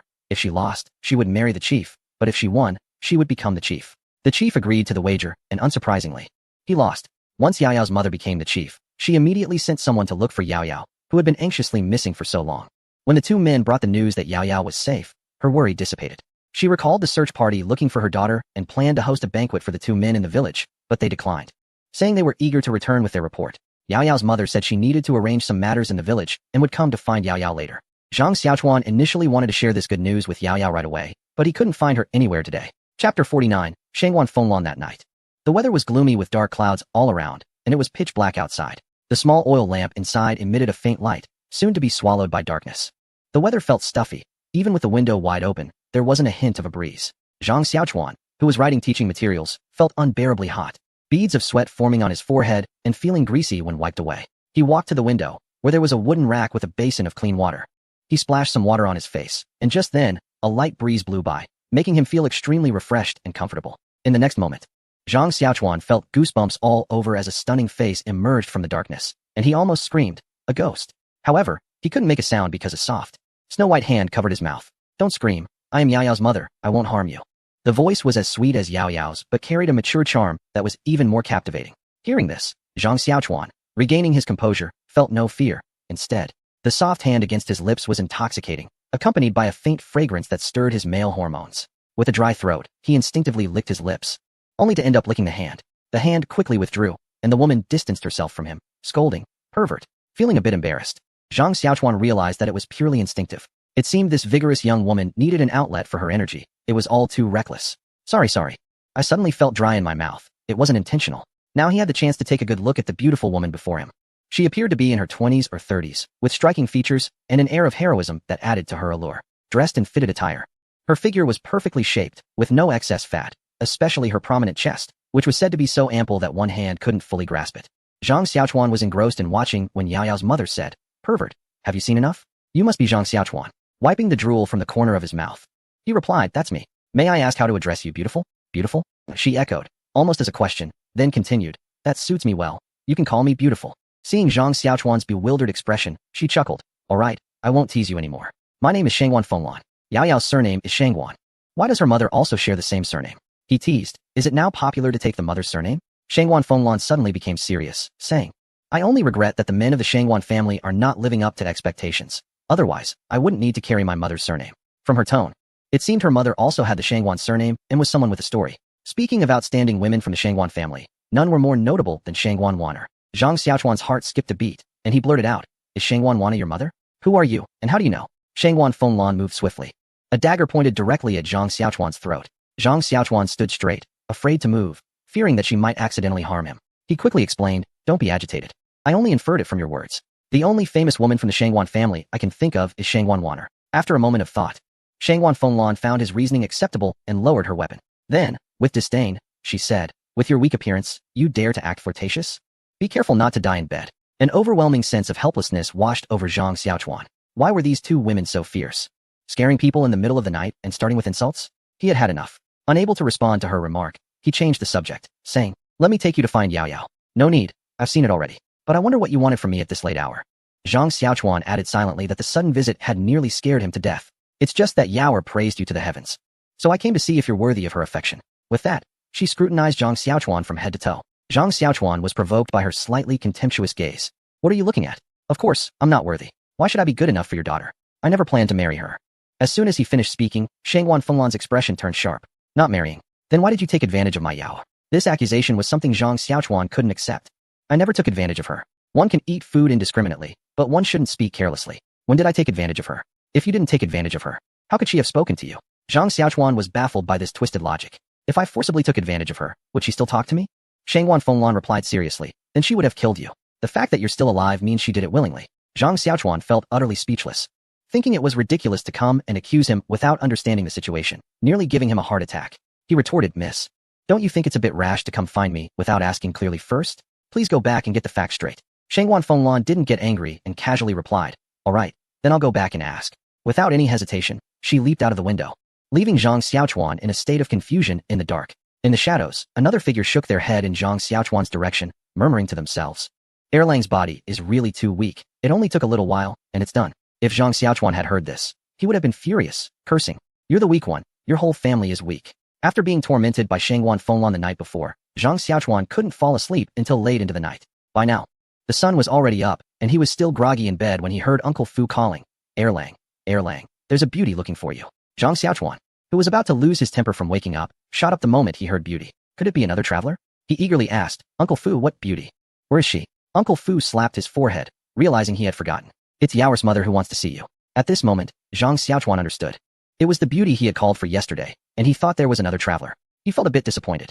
With that thought, he slumped back down, mumbling, let me sleep a bit more. Just then, Shangwan Fenglan's alluring voice came through. What? Is sleeping more important than a beauty? Seeing her directly enter Zhang Xiaochuan's room, Uncle Fu frowned, feeling that this woman was being disrespectful. Zhang Xiaochuan, however, found himself unable to get angry because her voice was truly magnetic. Any man would find it hard to resist. Considering her figure, he sighed. All right, beauty, could you please step outside while I get dressed? Due to the hot weather, Zhang Xiaochuan was only wearing a pair of shorts, which he had asked the tailor to make according to his needs. Otherwise, not wearing anything underneath would be quite uncomfortable. Chapter 050. A beauty is looking for you. Once Zhang Xiaochuan got dressed and stepped outside, everyone was already waiting. He still seemed a bit out of it, and sleepily asked, what's going on? Last night, Yao explained everything to me. I misunderstood you, replied Shangwan Fenglan. Zhang Xiaochuan waved his hand, yawned, and rubbed his dry eyes, saying, is that it? I didn't take it to heart. Just communicate in advance next time. Don't jump straight to action. It can lead to misunderstandings. If there's nothing else, let's leave it at that. He turned to leave, as he had been getting plenty of sleep lately without any electronic devices, but last night's sudden situation had made it hard for him to rest. And he was really tired now, just wanted to go back and catch up on sleep. Shangwan Fenglan quickly said, there is something. I mean, how tired can you be? I'm a big beauty here to chat with you, and you're still reluctant. Although they had only interacted once the night before, Shangwan Fenglan had a straightforward personality, which made Zhang Xiaochuan think that this matter must be significant. She urged him, just tell me what it is. Well, I'll just say it directly. I want to eat cake. Okay, I admit I was overthinking it. You weren't being indirect at all. If you want to eat, just say so. Why call me? As soon as Zhang Xiaochuan finished speaking, he saw Shangwan Fenglan turn to Uncle Fu and say, see, I told you, the young lord is straightforward. Is there any need to discuss such a small matter? Uncle Fu ignored Shangwan Fenglan and instead said to Zhang Xiaochuan, Erlang, the ingredients for the cake are quite precious. Milk, sugar, and honey are rare items. Making a cake will cost thousands. Uncle Fu, you're sitting on a gold mine and still complaining about being poor. What's wrong with spending that much on a cake? Money is meant to be spent, and besides, I want to eat. After this, Uncle Fu had no choice but to agree. Shangwan Fenglan had a smug look, raising her eyebrows at Uncle Fu, as if to say, you can't stop me from eating. They called for Aunt Sue, but it turned out that they couldn't proceed because it was difficult to make something without the necessary ingredients. Although they wanted cake, there was no milk available, and Uncle Fu was going to arrange for someone to buy it. Who would have thought that milk was so scarce now, that even having money wouldn't guarantee getting it? As lunchtime approached, and without cake to discuss, they decided to think about what to have for lunch. However, Shangwan Fenglan was quite demanding, just like the wealthy characters portrayed in later dramas, waving her hand and saying, just go through the whole menu. She held the cafeteria menu and pointed to several vegetarian dishes, saying, I've never had these dishes before. Not this one, not that one. But let's have all the others. Uncle Fu grimaced as he listened, wishing he could just throw this woman out who didn't treat him as an outsider. Aunt Sue, on the other hand, looked troubled. The weekly menu, including snacks and dishes, had around 40 to 50 items, and she wondered how long it would take to prepare all this, especially since many ingredients were not readily available. Zhang Xiaochuan was also a meticulous person. Noticing the expressions of Uncle Fu and Aunt Sue, he intervened. This is something we haven't tried, but we can't eat that much, so let's not waste it. Just prepare the dishes according to today's menu. Aunt Sue looked relieved and took the menu, while Uncle Fu also left with a wave of his sleeve. Meanwhile, Shangwan Fenglan gazed at Zhang Xiaochuan with a resentful expression. This made Zhang Xiaochuan's blood boil, and he could only curse inwardly, suppressing his rising emotions. He asked, "Is there anything else?" Seeing that Shangguan Fenglan remained silent, he turned to leave, but paused halfway and looked curiously at Yaoer, who had followed him. "Why are you following me?" Yaoer responded with a puzzled expression. "Haven't I always followed you?" Currently, Yaoer was essentially Zhang Xiaochuan's personal secretary and maid, rarely leaving his side except when sleeping. "Isn't your mother looking for you to get closer to her? Why are you still following me?" "Thank you, young lord." According to ancient customs, Yaoer was a servant in Zhang Xiaochuan's household, which meant she had little personal rights, but she seemed unaware of this. She was simply accustomed to being with Zhang Xiaochuan and enjoyed the feeling of being needed and relied upon. Subconsciously, she feared neglecting him. But if Zhang Xiaochuan encouraged her to be close to her mother, it felt different, making her very happy. Zhang Xiaochuan, on the other hand, felt somewhat troubled. He thought that since Yaoer had found her mother, she would be leaving, and he would have to find another assistant, which was quite a hassle. He needed to think of a way to keep them both. As for Shangguan Fenglan, she was still unaware that Yaoer was a servant in Zhang Xiaochuan's household. Otherwise, she wouldn't be so amiable. Just as Zhang Xiaochuan was about to enter the room, he suddenly remembered something and slapped his forehead. Isn't today the 3-day deadline for Filelu? So he quickly called for Su Daniu and headed towards Filelu. Just as they exited the small courtyard, they saw a team of horse-drawn carriages approaching, followed by a group of people who appeared to be bodyguards or thugs. In the blink of an eye, the carriages arrived in front of the small courtyard. The first to get out was Liao Kuan, followed closely by a middle-aged man of similar age. Given Liao Kuan's behavior at the auction, it was clear that the visitor did not come with good intentions. Liao Kuan and his entourage stood still, and Zhang Xiaochuan did not approach to greet them, preferring to see what tricks they had in store. At that moment, a sleazy-looking man emerged from behind Liao Kuan, none other than Sun Da. Sun Da shouted, "Head of the Liao family, Liao Kuan, and head of the Huang family, Huang Antai, have come to pay a visit." After shouting this, he stared at Zhang Xiaochuan, who felt quite bewildered, unsure of how to proceed with so many people visiting. He was feeling quite anxious. Both families were local wealthy merchants, and seeing this awkwardness, Uncle Fu whispered to Zhang Xiaochuan, "Young master, why don't we invite them inside?" Zhang Xiaochuan thought for a moment and agreed. Standing there talking was indeed quite awkward. So he invited the two family heads and their close attendants into the main hall, while the others waited outside. Once everyone was seated, Uncle Fu brewed a pot of tea and brought it over, placing several glass cups on the tray. He poured the tea into the cups, and the fragrant aroma filled the air. Liao and Huang were attracted by the scent of the tea, as the transparent cups held a liquid that was slightly yellow and translucent green, resembling sparkling gems. Unable to resist, I picked up the cup and took small sips. The tea had a rich aroma with a hint of bitterness, and the aftertaste was sweet and fragrant. This pure tea with no additives was the first time for both of us, and we momentarily forgot our purpose. The head of the Huang family, confused, asked, "Is this tea?" "Yes, it is tea." Huang wanted to continue asking, but was interrupted by Zhang Xiaochuan. "This is just ordinary tea, made with a secret technique. It can be brewed with hot water. The difficulty in making it is extremely high, so it's not for sale at the moment." Zhang Xiaochuan finished his words as if reciting lines, realizing that first-time drinkers often had these questions. To save time, he answered directly. Upon hearing Zhang Xiaochuan's words, both of them showed expressions of regret. Zhang Xiaochuan continued, "Which Huang family are you from?" "I'm not very familiar." This question brought them back to their senses. They had almost forgotten the main business while drinking tea. "I am the owner of Fulelu. My surname is Huang, and my given name is Antai," replied the head of the Huang family. Upon hearing this, Zhang Xiaochuan thought to himself, "I haven't even looked for you, and you've come to me. This is perfect." At this moment, Huang Antai continued, "I apologize for visiting unannounced, but there are matters that require your understanding. Don't beat around the bush, just get to the point." "I have things to ask later," Zhang Xiaochuan interjected, irritated by conversations that meandered for hours without getting to the core, especially since they were not familiar, and might even be adversaries. There was no need for pleasantries. "All right, here's the thing. I have a son." "Stop. Get to the point." Zhang Xiaochuan interrupted Huang Antai again. "Are you trying to establish a connection or something?" Huang Antai looked at Zhang Xiaochuan with a helpless and frustrated expression, as if to say, "Couldn't you let me say a few more words?" He was already getting to the main point. Zhang Xiaochuan thought, "Fine, let him speak, otherwise the awkwardness would not be beneficial." He gestured for Huang Antai to continue without interruption. Huang Antai proceeded, "My son has been clever since childhood and is exceptionally fortunate. At the age of 10, he was taken as a disciple by an old sage, learning from him for 18 years. Now he has returned and opened a restaurant in Suzhou. The term old sage refers to someone who has attained a high level of mastery in certain areas, like Sun Ximiao, who was referred to as an old sage in his later years." Zhang Xiaochuan couldn't help but scoff internally. This old sage spent 18 years teaching a chef? Shouldn't he have come back to take exams or serve the country? What is opening a restaurant? Huang Antai continued, "My son obtained a remarkable book from the old sage, titled The Creation of Things, which contains miraculous cooking methods and recipes, as well as information on making glass." Hearing this, Zhang Xiaochuan understood. Wasn't this about cooking and making glass? Although he had guessed the general idea, he still interrupted and asked, "Is your son the chubby Huang?" Huang Antai was once again interrupted and looked displeased. "What chubby Huang? Stop feigning ignorance. I mean the manager of Fulelu. My son is in business." How can a young person be so impatient and repeatedly interrupt others? It's quite rude. Alright, enough with the small talk, continue. Hearing this, Zhang Xiaochuan could roughly guess Huang Antai's intention, so his tone was somewhat unfriendly. But he still waited for him to finish before responding.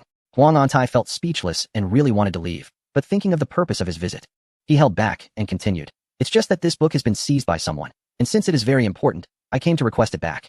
I hope you, Mr. Zhang, can accommodate this. After hearing Huang Antai's words, it turned out to be similar to what Zhang Xiaochuan guessed. Although it was obvious that someone would covet such technology, Zhang Xiaochuan found it hard to accept the method. How could they be so shameless? Most importantly, apart from the people in the village, Fatty Huang was the first person he trusted. If he were betrayed by him, it would truly hurt. Zhang Xiaochuan asked, "Is this also Fatty Huang's idea? He said I stole his book. I can represent his views. Don't think about building connections. My son initially shared the remarkable book with you because you misled him, and I didn't expect you would claim it as your own." Although Huang Antai did not say that it was unrelated to Fatty Huang, he also did not confirm it. This indicated that Fatty Huang was not actively involved in this matter, which made Zhang Xiaochuan feel somewhat better. However, with such a clumsy excuse, why should he surrender the glass manufacturing technology? It was clearly taught to your son by me, yet you twist the facts. Besides, you say I took it. What evidence do you have? There is evidence, but I can't show it to you. Just return the remarkable book quickly. Return it to your grandfather. What do I owe you? With foul language, he insisted that the book must be hidden by you. Do you dare to let us search? Zhang Xiaochuan thought to himself. I knew it. There is clearly no book, so what is he asking for? It turns out he is trying to make that move. Want to search the village? Do you think you are worthy? Seeing that Zhang Xiaochuan was not buying it, Huang Antai had no choice but to resort to a strong tactic, saying fiercely, if Mr. Zhang does not agree, then we can only see each other in court. Zhang Xiaochuan calmly replied, whatever. He thought they would come to search forcefully. It turns out they want to report to the authorities. Who would they scare? Although Huang Antai mentioned reporting to the authorities, seeing Zhang Xiaochuan still calm, he felt a bit confused. Before coming, Liao Kuan had said that the Zhang family were a bunch of cowards who were most afraid of dealing with the authorities. As long as the court was mentioned, the other party would definitely yield. But what was the situation now? Liao Kuan also did not expect such a situation. In the past, it was always Fu Bo or Zhang Jingren who handled these matters, so he thought Zhang Xiaochuan did not understand the situation, which was why he was not afraid of their official background. Therefore, Liao Kuan chimed in. Zhang Erlang, Haven Tu consulted with Zhang County Master before making a decision. To avoid self-deception, he looked towards Fu Bo, implying that he understood. Fu Bo directly shifted his gaze, pretending not to see. They could not have imagined that in the past, they were afraid of exposing their identities, so they always acted timidly, fearing things would escalate and attract the attention of those they shouldn't disturb. But through Zhang Xiaochuan's influence and recent actions, everyone realized that walking boldly down the street. No one even glanced at them, so now they were not afraid at all. Zhang Xiaochuan, showing no signs of wavering, said, no need, I can decide this matter. If you want to search the village, you can't even get through the door. Can't get through the door? What if I insist on searching you? What will you do? Liao Kuan spoke loudly, banging his hands on the table, creating a sharp sound. The people outside must have heard him, and according to the plan, the guard should have rushed in by now, but there was no movement outside. Sunda quickly ran out and soon returned, whispering a few words to Liao Kuan about the situation outside. It turned out that the personnel responsible for patrolling the outskirts of the estate saw a group of people approaching the courtyard and, concerned about the situation, sent a team over. From a distance, they saw a group of neatly dressed guards surrounded by a diverse group of local farmers. Now that the show of force had failed, Liao and Huang exchanged glances, deciding to retreat and think of a longer-term plan, as they still had follow-up strategies. Since you behave so shamelessly, don't blame me. We'll meet in court another day, Huang Antai said, turning the tables on them, and then he prepared to take his leave. I see you are the one who is truly foolish, thinking our family is easy to bully. But don't rush off. I have a few words to say. Since they were already under the roof of their host, they had no choice but to sit back down and see what Zhang Xiaochuan had to say. Before sunset tomorrow, let the fat Huang bring last month's dividends to see me. There is still room for negotiation, otherwise, don't blame me. Humph, a dreamer, goodbye. Liao and Huang stood up to leave, and upon exiting the courtyard, they saw their strong guards surrounded by a group of oddly shaped local farmers, clearly frightened of them. Liao Kuan angrily waved his hand. A bunch of useless trash. The guards, however, were lamenting their fate. Who could understand why a group of farmers exuded a chilling murderous intent, making them feel that any slight movement could lead to their throats being cut? At that moment, Zhang Xiaochuan also came out, waving to the floral-patterned inner guards, who then made way. The guards felt as if they had received a pardon and hurriedly followed their master to escape. Chapter 052, I want you to. 2 days had passed, and the Huang family had not sent the fat Huang with money, which Zhang Xiaochuan had anticipated. During these 2 days, he had made several preparations against the Huang family. At this moment, Zhang Xiaochuan was at the lay residence. Uncle, I'm sorry for not clarifying the shelf life last time, which caused you to have an upset stomach. Zhang Xiaochuan apologized to Lei Shan while asking Su Dainiu to bring over a food box. This is a cake freshly made today. Consider it a small gift from your nephew as an apology. Haha, very good. But calling it an apology is too serious. I want to be polite with this cake. Saying this, he waved to summon a servant. Take this to the lady. The servant picked up the food box and turned to leave, but Lei Shan quickly called out. Wait a moment. Remember to tell the lady to save me a big piece. All right, go ahead. When Lei Shan looked up, he saw Zhang Xiaochuan smiling at him, which made his old face flush. Forgive me for making you laugh, but this cake is truly delicious, and Sue's dishes are really unforgettable. Uncle, you flatter me. If you enjoy Sue's cooking, we can arrange for a chef to go to the estate to learn. Really? Would that be inappropriate? For Lei Shan. Although it's just cooking, this unique culinary skill is definitely a closely guarded secret. I didn't expect Zhang Xiaochuan to speak so lightly about it. Look at what you said. It's nothing much. It's settled then. I'll go back and tell Susa. And you can arrange for someone to come over anytime. All right. Xiaochuan, you're not here just to deliver a cake to this old guy, right? If you have something to say, just say it. I'll handle it for you. Then, thank you, Uncle Lei. Before I ask for your help, let me explain the background first. Lei Shan gestured for Zhang Xiaochuan to continue. And Zhang Xiaochuan recounted the matter of teaching Huang Pengzi cooking in exchange for a share of the profits. After hearing this, Lei Shan slapped his thigh and exclaimed, what a mess. Xiaochuan, how could you handle it like this? Isn't that right? You also think they're unreasonable. What do you mean? How could I do this? You misunderstood. I meant you were wrong, but not in the way you think. Zhang Xiaochuan felt like he was about to spit blood. What do you mean I was wrong? It's not like I thought of it that way. Can you stop breathing so heavily? Lei Shan continued, why didn't you come to me when you were short on money? If you want to open a restaurant, why didn't you come to me? Otherwise, how could you let those two scoundrels, Liao and Huang, bully you? It's really infuriating. No, which side are you on? Why are you framing me? Zhang Xiaochuan was feeling extremely frustrated at this moment. Seeing Zhang Xiaochuan's distressed expression, Lei Shan realized he might have been too harsh, so he comforted him. I'm not blaming you. Just remember to come to me if you have something in the future. Don't treat me as an outsider. If you want to run your restaurant, I have plenty of ready-made shops. The corners of Zhang Xiaochuan's mouth twitched. Although you care about me, I feel like the conversation is going off track, and it's making me inexplicably uncomfortable. So he said, that's not necessary. We have glass now. Right. Speaking of glass, if you hadn't mentioned it, thanks to you, we've made quite a profit this time, but the supply is too low. It sold out as soon as it hit the market. Earning money has been too easy. How about this? I'll raise your price by another 30%. It's fine. Whatever you earn is yours, and as the supply increases in the future, the price will gradually come down. After saying this, Zhang Xiaochuan really wanted to slap himself. Why bring up glass again? Is this topic never going back? Just as Zhang Xiaochuan was feeling frustrated, Lei Shan said, with the Huang family's despicable actions this time. Erlang, what do you want me to help you with? Just say it directly. Do you want Huang Antai's arms or legs? I want. Zhang Xiaochuan stopped halfway. The topic is back, but the tone is a bit strange. Uncle, you're exaggerating. There's no need for any violent actions. We are civilized people. I just want to leverage your influence in the business world to help me spread some news. What's that? Just let someone know, and it'll be done.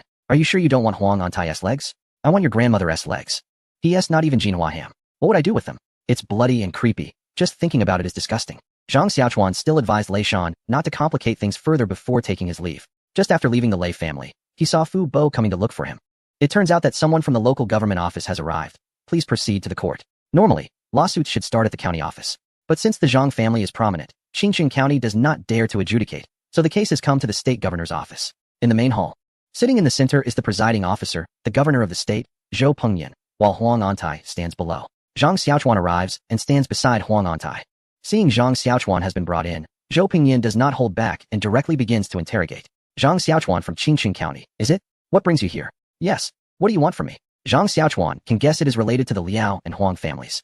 And since this is clearly a false accusation that has summoned him, he figures they must be in cahoots, so there is no need for pleasantries. Ignoring Zhang Xiaochuan's impolite tone, Zhou Pengyan continues. Huang Antai accuses you of stealing the Huang family's rare book, Tiangong Kaiwu. Do you plead guilty? Guilty? Do you? Absolutely not. It's clear that they are all in this together. Before the trial has even begun, he is already being condemned. Mind your words, do not shout in court. Zhou Pengyan, somewhat agitated, thinks to himself how this person's vulgarity is quite unbecoming. Shouting in court or in private, you've already condemned me before asking any questions. What kind of governor are you, looking down on the Zhang family? Zhang Xiaochuan's continuous retorts leave Zhou Pengyan bewildered and also quite frustrated. He wonders why Huang Antai underestimated Zhang Xiaochuan just because he is young. The intention was to intimidate him and resolve the case quickly for further actions. Instead, Zhang Xiaochuan has pushed back. Although the Zhang family is usually low-key, they are not to be trifled with. Zhou Pengyan, feeling helpless, apologizes, I misspoke just now. Please mind your language. Zhang Xiaochuan, sensing the moment, casually responds. Well, let us move on. Regarding Huang Antai's accusation of theft of the Huang family's rare book, do you have any defense?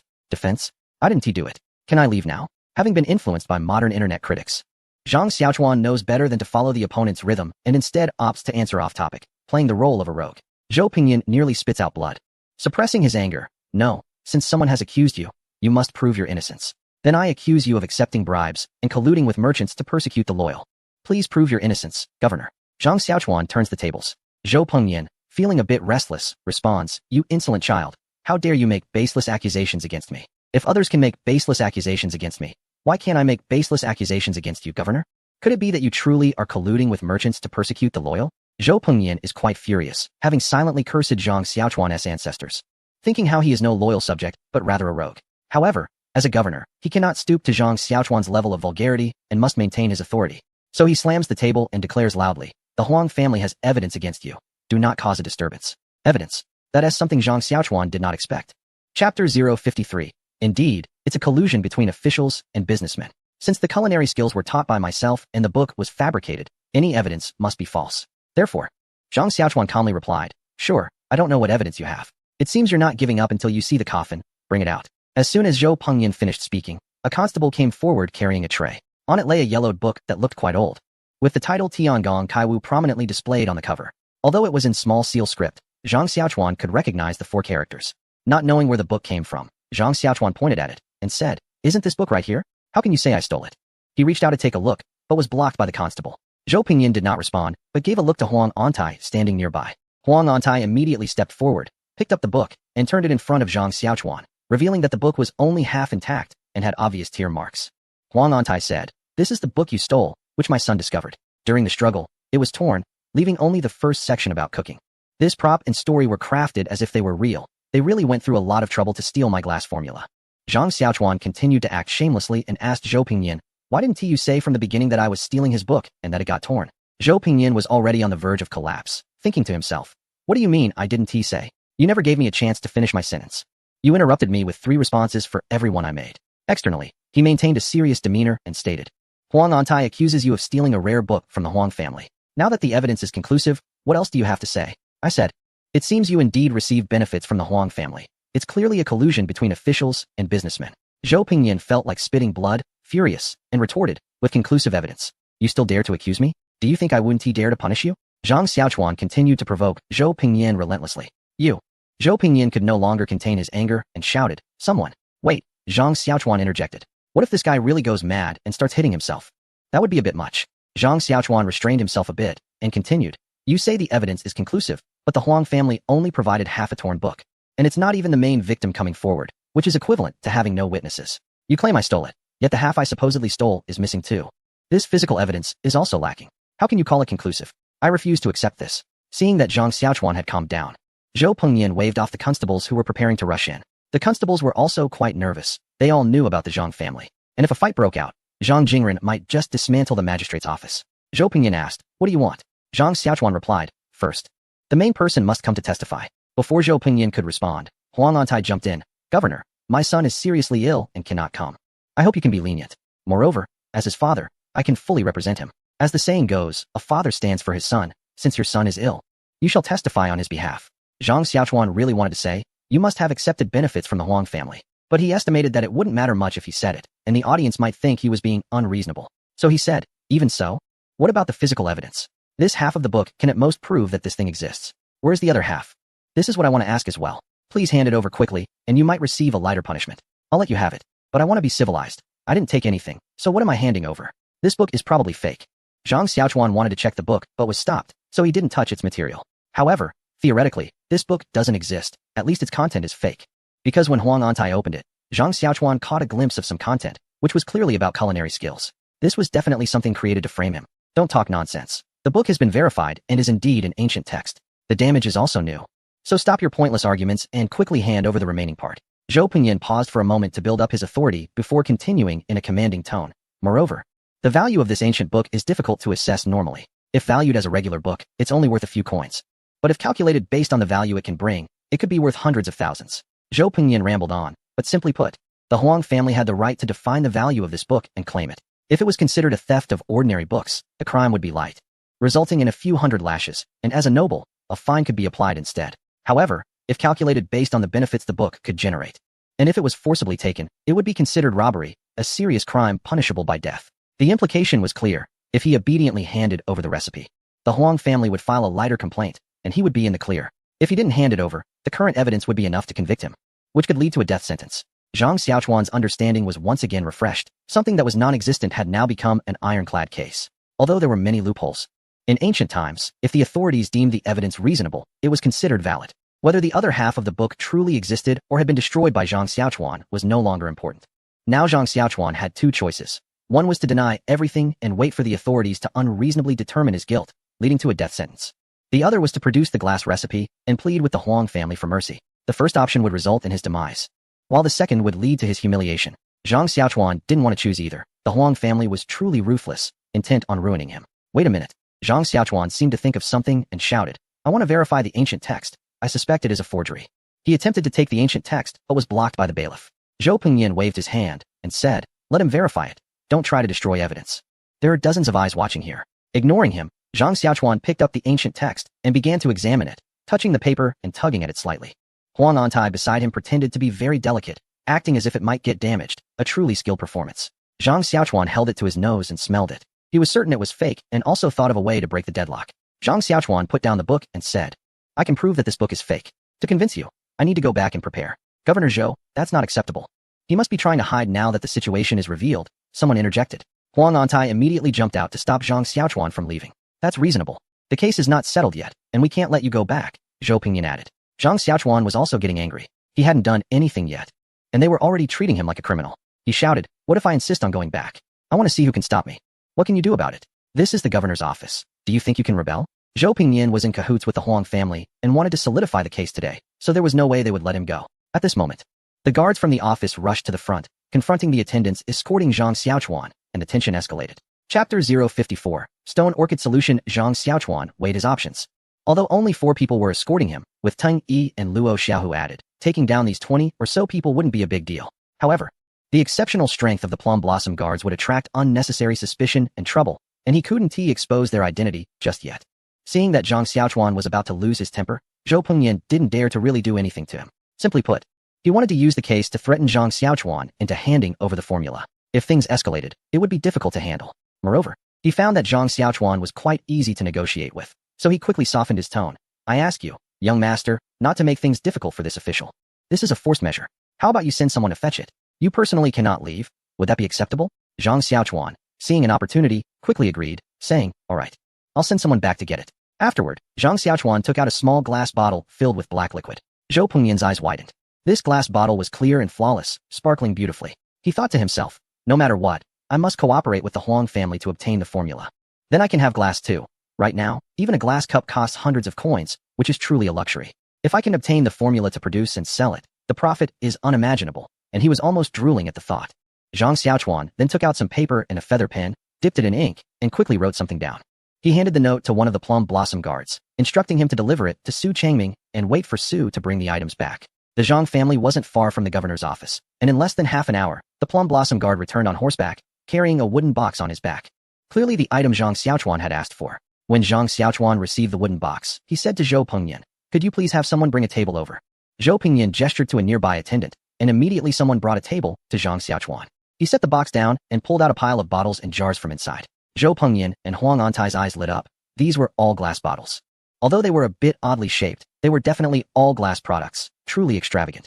Zhang Xiaochuan picked up several bottles containing liquids one by one, pouring a little of each into an empty bottle: alcohol, vinegar, baking soda, and raspberry juice. What he was preparing was a pH indicator solution. Watching him, Zhou Pengyan and others were completely baffled, unable to understand what he was doing, yet they found it quite impressive. In the end, he mixed a small bottle of purple liquid.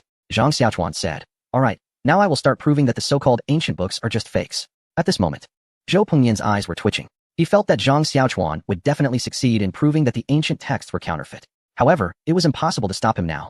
So he desperately signaled Huang Antai to back down, implying that this was not going to work out and suggesting he reconcile with Zhang Xiaochuan. But Huang Antai seemed oblivious. He believed Zhang Xiaochuan was just putting on a show and did not think he could prove the forgery. Zhang Xiaochuan took the ancient book and tore half a page out. Huang Antai wanted to stop him, but it was too late and he had to let it happen. Zhang Xiaochuan rolled the paper into a long strip and said, normal paper is neutral and will not change color when placed in this indicator solution. However, this fake ancient book is actually a new book that has been soaked in soy sauce to make it look old, which is acidic and will turn red when put into this solution. As he spoke, Zhang Xiaochuan placed the paper into the solution and gently stirred it with a bamboo stick. Sure enough, the liquid visibly turned red. Impossible, this is just a trick. A trick? I knew you wouldn't believe it. Please, could the magistrate provide some paper and soy sauce? Zhang Xiaochuan prepared 2 more small bottles of solution. When ordinary paper was soaked in the liquid, there was no reaction, but when soy sauce was added, it began to turn red.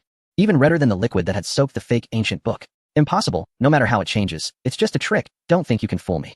Huang Antai firmly refused to acknowledge Zhang Xiaochuan's method of verification. Although there was little chemical knowledge in ancient times, it was like the principle of blood tests for kinship. Real things do not change color, while fakes do.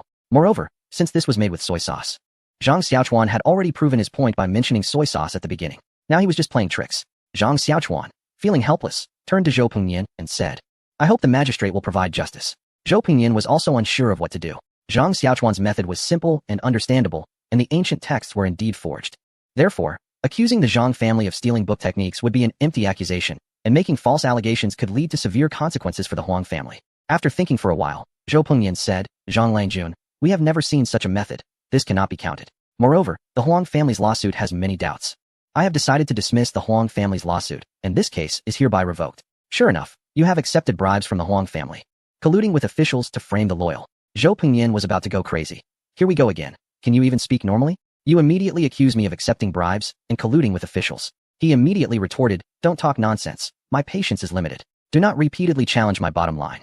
Am I talking nonsense? This is clearly the Huang family framing me, and you dismiss it so lightly. If I lose my head over this, while they face no consequences, don't think this matter will end without a clear resolution today. Zhou Pengyan thought to himself, as a regional official, how could I let a young person in their teens get the better of me? He struck the gavel and declared, the case of Huang Antai accusing Zhang Xiaochuan of theft is dismissed due to insufficient evidence. Court is adjourned. Just as he was about to leave, a thunderous voice came from outside the courtroom. Not so fast. The person was Zhang Jingren. It turned out that Zhang Xiaochuan was worried that the official might collude with the Huang family to exert pressure on him. So he had sent someone to fetch his elder brother to support him at the official's office, and fortunately, he arrived in time. Although Zhou Pengyan held the same rank as Zhang Jingren had soldiers at his command. In straightforward terms, the one with the bigger fist had the louder voice. So Zhou Pengyan had to obediently return. The case was already concluded, but General Zhang had arrived too late. Even though Zhou Pengyan returned, his words had already set the tone for the matter, which was to prevent Zhang Jingren from getting angry. In the past, Zhang Jingren would have accepted this without complaint. But things were different now. Thus, Zhang Jingren said, concluded, how can that be? Our Zhang family has been wrongfully accused, and it is not appropriate to let this pass lightly. Based on his years of dealing with Zhang Jingren, Zhou Pengyan knew he shouldn't be too obstinate. But it seemed that Zhang Xiaochuan was indeed his Achilles heel. Your second brother is merely asking a question as per usual, and there is no intention to make things difficult. Moreover, questioning cases is within my authority, so I hope General Zhang will not overstep. Zhou Pengyan employed both soft and hard tactics, but Zhang Jingren completely ignored him, directly sitting down in the audience section and waving his hand. A group of armored soldiers rushed in and surrounded the courtroom. Zhou Pengyan panicked, Zhang Jingren, do you dare to besiege the provincial office? Are you plotting a rebellion? Faced with Zhou Pengyan's questioning, Zhang Jingren remained unfazed. I wouldn't dare to rebel. My brothers are just bored and want to witness how the official questions cases. As for me, I heard my brother was wronged and came to take a look. I asked the official to proceed with the questioning quickly. For a moment, Zhou Pengyan was at a loss. At that moment, Huang Antai unexpectedly stepped forward. This matter arises from me, so there's no need for the Zhang family to be so aggressive. Whatever demands you have, feel free to state them. Zhang Jingren did not respond directly. Instead, he called Zhang Xiaochuan over and whispered a few words to him. The gist was that the forces behind the Huang family were substantial, but if Zhang Xiaochuan wanted to confront them, he should not be afraid. In fact, Zhang Xiaochuan had no intention of confronting them head-on, but he also couldn't let the Huang family off lightly. After whispering, Zhang Jingren addressed everyone. In this matter, Xiaochuan's stance represents the Zhang family's stance. He then cast a cold glance over the entire room. Zhang Xiaochuan took over and said to Huang Antai, you want me to state my conditions, right? I taught the fat Huang a lesson, and now he is trying to turn the tables on me. My condition is money, as a means to reclaim my share in advance. Huang Antai, not wanting to dwell on who had learned from whom since that would only put him in a more passive position, asked, how much? Then we can settle this matter. Zhang Xiaochuan crossed 2 fingers into a V shape and gestured in front of Huang Antai. Seeing that Zhang Xiaochuan was not speaking, Huang Antai guessed, 10? I think 10 taels is not too little, but 10, 100, 1,000 doesn't seem right. Could it be? Huang Antai dared not think further. Feeling that Zhang Xiaochuan was being too shrewd, he looked at Zhang Xiaochuan in disbelief, as if asking, could it really be as much as I guessed? Seeing Huang Antai's expression, Zhang Xiaochuan realized he had figured it out and continued, that's right, it's 100,000. This amount stunned everyone in the hall. Many had never dared to dream of such a large sum in their lifetime. Zhou Pengyan calculated for a moment. Although it was Huang Antai who was offering this money to buy his life, this amount was enough to deplete the Huang family's accumulated wealth over the years. He wondered how Huang Antai would respond. I agree. Huang Antai gritted his teeth and said. Once again, everyone was shocked. Agreeing to 100,000 meant the Huang family was indeed wealthy. Zhang Xiaochuan was also surprised. He had thrown out the figure hoping for a high price, not realizing he had hit the nail on the head regarding the Huang family's vulnerability. The Huang family could indeed come up with this amount, but after giving it away, their savings and assets would be nearly depleted, leading Zhang Xiaochuan to subconsciously think he knew their financial situation and was targeting that. The rest was straightforward. Both parties signed a settlement document in front of the magistrate, stipulating when the money would be paid, after which they would cease further inquiries. Xiaochuan, I didn't expect you to ask for such a high price. 100,000. You really dare to shout that out, Zhang Jingren said. Zhang Xiaochuan felt a bit awkward. Do you believe I was aiming for 10,000? I just called out a random number, and now I finally have some leeway. He then added, by the way, do you think the Huang family will go back on their word or take revenge on us? Zhang Jingren thought for a moment and replied, they won't go back on their word, but if they default, they'll have to consider me and my brothers. As for revenge, that's possible. It's better to go out less these days. It's definitely safe to stay at the estate, but if we go out, we should bring more people. After pausing, he continued, also, it's strange that the Huang family agreed to such a large sum so easily. I have an idea about it, but he might be underestimating things. Zhou Pengyan said, watching the two brothers leave and turning to Huang Antai. Antai, if you really give Zhang's family this money, it might deplete your resources. That's really reckless. Zhou Pengyan suddenly looked shocked and added, are you planning to not give them the money and just agreed to buy some time? But looking at the Zhang family, despite their usual low profile, they have a high reputation in the army. If they got serious, no one in the region could stop them. Huang Antai reassured him. Brother Pengyan, don't worry. I will deliver the promised goods, so you won't be put in a difficult position. Zhou Pengyan expressed his worries. It's not about putting you in a difficult position. The key is if you give them this money, the Huang family might never recover and would have no chance of rising again. Huang Antai proudly responded, thank you for your concern, Brother Pengyan. I still have the new dishes from the Fulelu. Did you know that the branch in this region has seen its surplus increase tenfold last month? This astonished Zhou Pengyan. So much? Exactly. The kitchen in Izhou is already being renovated. Once the new dishes are launched, within 6 months, this money will be back. After a pause, Huang Antai continued, moreover, there are no new-style dishes in the capital. If I open a branch there. The two exchanged sly smiles, envisioning a bright future ahead. In Zhangjiazhuang, a stunning and alluring beauty was chasing after a young man. The beauty swiftly kicked the young man, causing him to stumble. He quickly got back up and continued to run, while the beauty shouted, Zhang Xiaochuan, stop right there. I'll make you pay for putting my Yaoer into servitude. Following closely behind was a cute little girl, who shouted, Mother, I did it willingly. Don't make things difficult for the young man. Foolish girl, once you're in servitude, you can't marry him. The beauty, who was Shangwan Fenglan, sighed and continued her pursuit of Zhang Xiaochuan. Zhang Xiaochuan, in a panic, ran without thinking and crashed into Luo Xiaohu and Teng Yi, who were watching the commotion. He quickly called for help. Heroes, please save me. You are ordered to protect me. Don't make a scene. We're only responsible for your safety, not your family troubles, Luo Xiaohu said with a serious expression, delivering the coldest remark. Teng Yi chimed in. Exactly, we can't help you. You lecherous man. You're after both mother and daughter. And now you're in trouble and asking us for help? How shameless. Zhang Xiaochuan nearly choked on his words, feeling furious at their mockery. Just then, Shangwan Fenglan caught up and leaped into the air, aiming a kick at Zhang Xiaochuan's face. He couldn't dodge in time and was struck hard, feeling a powerful force hit him. His head spun, and he flew backward, landing heavily against a door. Should we help? Teng Yi asked. No intent to kill. Just some surface wounds. He won't die, Luo Xiaohu replied. Mother, how could you do this? You hurt the young man. Shangwan Yao exclaimed, rushing to check on Zhang Xiaochuan. Don't worry, he won't die. Shangwan Fenglan knew how to control her strength and was aware that the injury wasn't severe. The term not severe was relative. While he wouldn't die, it still hurt a lot. Zhang Xiaochuan, dazed and in pain, gradually regained his senses, feeling a throbbing pain in half of his face. This woman was insane, and those two were just as bad. As he cursed silently, he felt a soft touch on his cheek. It was Yaoer gently caressing him. He gritted his teeth and said, don't touch. Yaoer, feeling shy and regretful, withdrew her hand and embraced Zhang Xiaochuan, asking, young man, how are you feeling? It feels very soft, Zhang Xiaochuan replied instinctively, revealing his true feelings. What? Yaoer clearly didn't understand, but the fierce beauty nearby did. You lecher. How did you not get kicked to death? Speak up, what do you want? Zhang Xiaochuan was confused. What do you mean by what do you want? You're the one chasing and hitting me. About Yaoer being in servitude, she said. That's easy. I'll have Uncle Fu release her. And then what? The question, and then what, left Zhang Xiaochuan bewildered. What do you mean and then what? If you don't give Yaoer a proper status, how can she follow you? You want to treat her like a maid? As Shangwan Fenglan spoke, she pretended to wipe away her tears, and even threw a flirtatious glance at Zhang Xiaochuan. Although it seemed quite exaggerated, the charm of this mature woman was undeniably powerful, leaving Zhang Xiaochuan feeling a rush of blood and a throbbing pain in his face. He steadied his mind, realizing that having Yao Yao stay was exactly what he wanted, but he wasn't interested in this little girl. Was he really going to raise a delicate wife? Forget it. He lacked the patience for that. Suddenly, an idea struck him. It was simple to keep her around. And it was even simpler to establish a formal relationship. After saying half of it, Zhang Xiaochuan struggled to get up and signaled for Shangwan Fenglan to come closer. Wanting to whisper something to her, she cooperatively leaned in, and he quietly whispered a few words. Before he could finish, Shangwan Fenglan slapped him.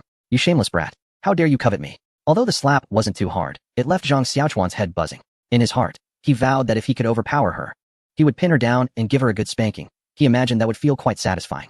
However, after being kicked and slapped, his face swollen, Zhang Xiaochuan angrily retorted. Didn't you mention a formal relationship? Well, isn't this it? There's just this one condition. If you don't agree, then I'm leaving and won't serve you anymore. With that, he covered his swollen face and stormed off in a huff. The next day, Zhang Xiaochuan slept until nearly noon, feeling exhausted yet refreshed, a contradictory sensation that came from the lazy comfort of intimacy.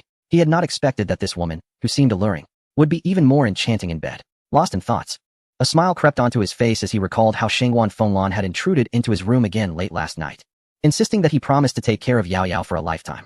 During their time together, Zhang Xiaochuan had come to treat Yao Yao like family, so it wasn't a big deal to him. However, recalling the torment he endured, he had insisted on using her body as leverage to agree. To his surprise, she was serious about forming a marital bond. Zhang Xiaochuan, being young and impulsive, had been too caught up in the moment to think clearly. Just as he was reminiscing while lying in bed, a sweet voice interrupted him. Young master, it's time to get up. Didn't you say you wanted to check on the progress at the workshop today? All right, I'll get up right away, Zhang Xiaochuan replied, his voice weary. As he dressed, he pondered how to handle his relationship with Yao Yao. It was troublesome. Before long, he was dressed and ready to rise when Yao Yao brought in a basin for washing. As he washed his face, he asked, has she left? Yes. Are you sad being left alone? Not really. I'm used to it. It's not the first time. It just feels like this time she might be gone for a long while. There was a hint of loneliness in Yao Yao's words. Zhang Xiaochuan didn't know how to comfort her, so he changed the subject, saying, about what your mother mentioned, don't take it seriously. You have the right to make your own decisions. I understand. Young master is like a celestial deity who has descended, someone I could never match. Yao spoke in a very humble manner, looking pitiful. Zhang Xiaochuan felt a tug in his heart and hurried to explain, it's not that I don't want to. It's just that our current relationship really isn't suitable for discussing marriage. Yao seemed to not hear him at all, as she was very saddened. She had never relied on someone like this before, wanting to be with someone all the time. She had never thought about marrying Zhang Xiaochuan. She only wished they could always be together, experiencing many new things and enjoying more delicious food, which would make her very happy. Until her mother arrived, repeatedly mentioning marriage. The girl's heart began to ripple with emotions. But now that he said he wouldn't marry her, why did she suddenly feel so empty? It hurt so much that 2 lines of tears flowed uncontrollably down her cheeks. Yao mechanically took out a letter, saying, Mother left you a letter when she left. Zhang Xiaochuan was startled to see Yao suddenly in tears. Yao, listen to me. I want to marry you, but the timing is wrong. You're too young. It's not that issue. Then, at the wrong time, the wrong thing happened, so he blamed her mother. If it weren't for your mother, I wouldn't be in this situation. Anyway, don't cry. I'll do whatever you want. Seeing Zhang Xiaochuan's incoherent rambling because of her sadness made Yao break into a smile, as she knew that he cared for her. Suddenly, an angry shout broke the moment. Shangwan Fenglan, you scoundrel. I want to let this go. Zhang Xiaochuan held a letter in his hand and said, last night, it was a girl from the flower house. He felt like crying without tears. I wondered why she had to blow out the lamp before anything happened, why she didn't say a word the whole time. This was my first experience in this place. But actually, it wasn't a loss. Erlang, the steelmaking workshop, is ready. Before Mo Lao Air arrived, the news had already spread into the courtyard. Zhang Xiaochuan was overjoyed to hear this. That's great. I've been waiting for your steelmaking workshop. When can we start smelting steel? We can start now. Then what are we waiting for? Let us go, start smelting steel. With that, Zhang Xiaochuan pulled Mo Lao Air towards the steelmaking workshop. The workshop had been built, and the first batch of required iron, ore, coal, and lime had already been delivered. Mo Lao Air continued to explain the situation of the steelmaking workshop as they walked. Yes, Zhang Xiaochuan responded, indicating for Mo Lao Air to continue. However, due to the urgency and large quantity, the cost of purchasing materials has increased by 50% compared to what we expected. Fu Bo, please tell him later, otherwise he won't be willing to pay for the next batch of materials. It was clear that a lot of money had been spent recently on building the workshop, and Zhang Xiaochuan had told Mo Lao Air to prioritize speed without considering costs. But it seemed Fu Bo was feeling the pinch. You say frugality is a virtue, but why does it feel so difficult now? However, there would soon be a large sum of money coming in, so Fu Bo should feel better. Also, what did it mean that larger quantities lead to higher prices? This ancient era was really unfair. The low productivity and scarcity of resources meant that buying more required extra payment. That's easy to resolve. I'll find Fu Bo later and have him give you the green light. What green light? Chapter 057. Steelmaking workshop. As the two of them spoke, they had already arrived at the steelmaking workshop. Looking at the steelmaking furnace, one had to admit that Uncle Mo's craftsmanship was truly impressive. Zhang Xiaochuan only provided a rough design based on pictures from the internet, yet the furnace looked almost identical to those in the modern images. Zhang Xiaochuan couldn't help but wonder if Uncle Mo was also a traveler from another time. Xiaochuan, I've never seen this steel-making furnace before, so I'm not sure how effective it will be. It will definitely work. I can confidently say that it will produce good steel. It's a perfect replica. How could it not work? Zhang Xiaochuan asserted. However, steel is usually produced through countless refinements. Although I can feel that this furnace is special, I still find it hard to believe that we can directly refine pig iron or steel, Uncle Mo replied. Uncle Mo, let us prepare and see if we can refine a batch to find out, Zhang Xiaochuan suggested. Alright, everything is almost ready. We can start the process now. As he spoke, he directed the workers to add limestone and iron ore into the sintering furnace to create sintered ore. At the same time, carbon was added to the coking oven to produce coke, which would then be mixed with the sintered ore and introduced into the furnace chamber from the top of the blast furnace. The auxiliary furnace was stoked to generate high temperatures, igniting the mixture of coke and iron ore, resulting in molten iron flowing out from the tapping hole. Watching the slowly heating iron-making furnace, Zhang Xiaochuan felt a sense of anticipation. After all, he only had a general theoretical understanding and had never operated such a furnace directly.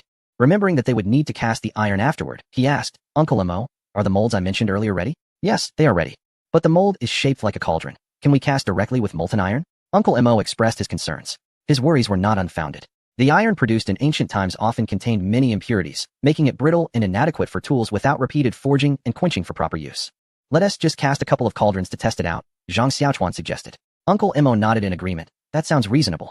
As they spoke, the molten iron was ready. The hot iron was poured into the prepared molds, quickly cooling and solidifying. In addition to the cauldron molds, there were also steel ingots. After the ingots cooled and were removed from the molds, Uncle Mo was about to examine one closely when an old soldier nearby picked one up first.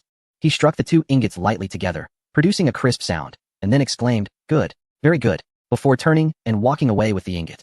Zhang Xiaochuan looked at Uncle Mo with curiosity, as if asking for an explanation. Uncle Mo smiled and said, it seems this iron is indeed good. The man who just took the ingot is a veteran weaponsmith we call Old Iron. His eyes are sharp. He can tell high-quality iron at a glance. When he finds good iron or steel, he is more excited than ever, so he must think this is excellent material and can't wait to forge it. Since that is the case, let us take a look ourselves, Zhang Xiaochuan said, picking up an ingot. To be honest, he wasn't very knowledgeable about the quality of iron and needed to take a piece to the laboratory for testing. However, he felt confident that using it to cast a cauldron should pose no issues. Next, directly pour the molten iron into the converter for secondary smelting, and add the corresponding other metals. The result will be steel. I never expected that this steel could actually be produced. This furnace is truly miraculous. Don't worry, we will definitely keep this secret and never leak it. The ancients valued the confidentiality of various techniques, largely due to many prominent families hoarding knowledge, fearing that teaching apprentices would lead to their own downfall. In reality, this concern is unnecessary. Being overly protective will only lead to self-destruction. Technological innovation is the way forward. Uncle Mo, this technology needs to be kept confidential for now, but it shouldn't be overly emphasized since it's only temporary. Do you know what this furnace signifies? How can it not be emphasized? Mo Air said with a serious expression. Zhang Xiaochuan truly understands. Nowadays, an iron smelting workshop typically employs hundreds or even thousands of people. Yet the daily output of iron is measured in pounds, with a monthly total of only a few tons, which is still relatively large. This is mainly due to the complex production process, reliance on manual labor, and simple tools. It takes half a day to smelt one batch of iron, and several rounds of smelting are needed, resulting in only coarse iron with many impurities. To obtain refined iron, blacksmiths must hammer and quench it repeatedly to remove the impurities. According to memories from the peak of the Tang dynasty, annual iron production was only about 5,000 tons. However, with the technology Zhang Xiaochuan brought, this furnace alone can produce over a ton of refined iron per day under sufficient material conditions, equivalent to 1/10 of the national annual output. The key is that the process is simple and easy to operate. A single furnace can be managed by just 50 people. If the tools were upgraded, the labor requirement could likely decrease even further. In terms of output alone, this is more than 50 times that of other smelting workshops. As for value, coarse iron sells for nearly 100 yuan per pound in the market, while this refined iron, akin to forged iron, could be sold for 3 to 5 times that amount, and demand far exceeds supply. If fully loaded, a single furnace could produce iron worth 300,000 yuan in a year. But so what? Once we develop large electric-powered steel furnaces, we could produce the equivalent of a year's worth of steel output from the Tang dynasty in a single day. Although there's a long way to go, having the answers to the exam will certainly be faster than developing it step by step, so this isn't too far-fetched. Seeing Zhang Xiaochuan frowning and clearly deep in thought, one might assume he realized the seriousness of protecting the technology. However, unexpectedly, Zhang Xiaochuan relaxed his brow and said, this furnace will soon be outdated. There's really no need to place too much emphasis on it. Mo Air could only shake his head slightly in resignation, as he realized that Zhang Xiaochuan's innovative ideas truly exceeded normal understanding, bordering on the realm of the miraculous. Uncle Mo, operate the iron smelting furnace at full capacity and cast me 1,000 large pots. I have great use for them. Moer hesitated slightly and said, "Are you sure you want to cast so many iron pots? We plan to make rebar and other oddly shaped steel ingots, and we might run out of materials. Buy the materials quickly, the price doesn't matter. Also, those are called components, abbreviated as parts. After casting the iron pots, hurry up and manufacture the parts." After visiting the steel workshop, Zhang Xiaochuan went to guide Su Changming with his studies. Zhang Xiaochuan had compiled part of the teaching materials, so he had Yaoer teach Su Changming literacy, while he took on subjects like mathematics, physics, and chemistry. Sometimes, when he was busy, he would let Su Changming study on his own. It must be said that a genius is indeed a genius, at such a young age.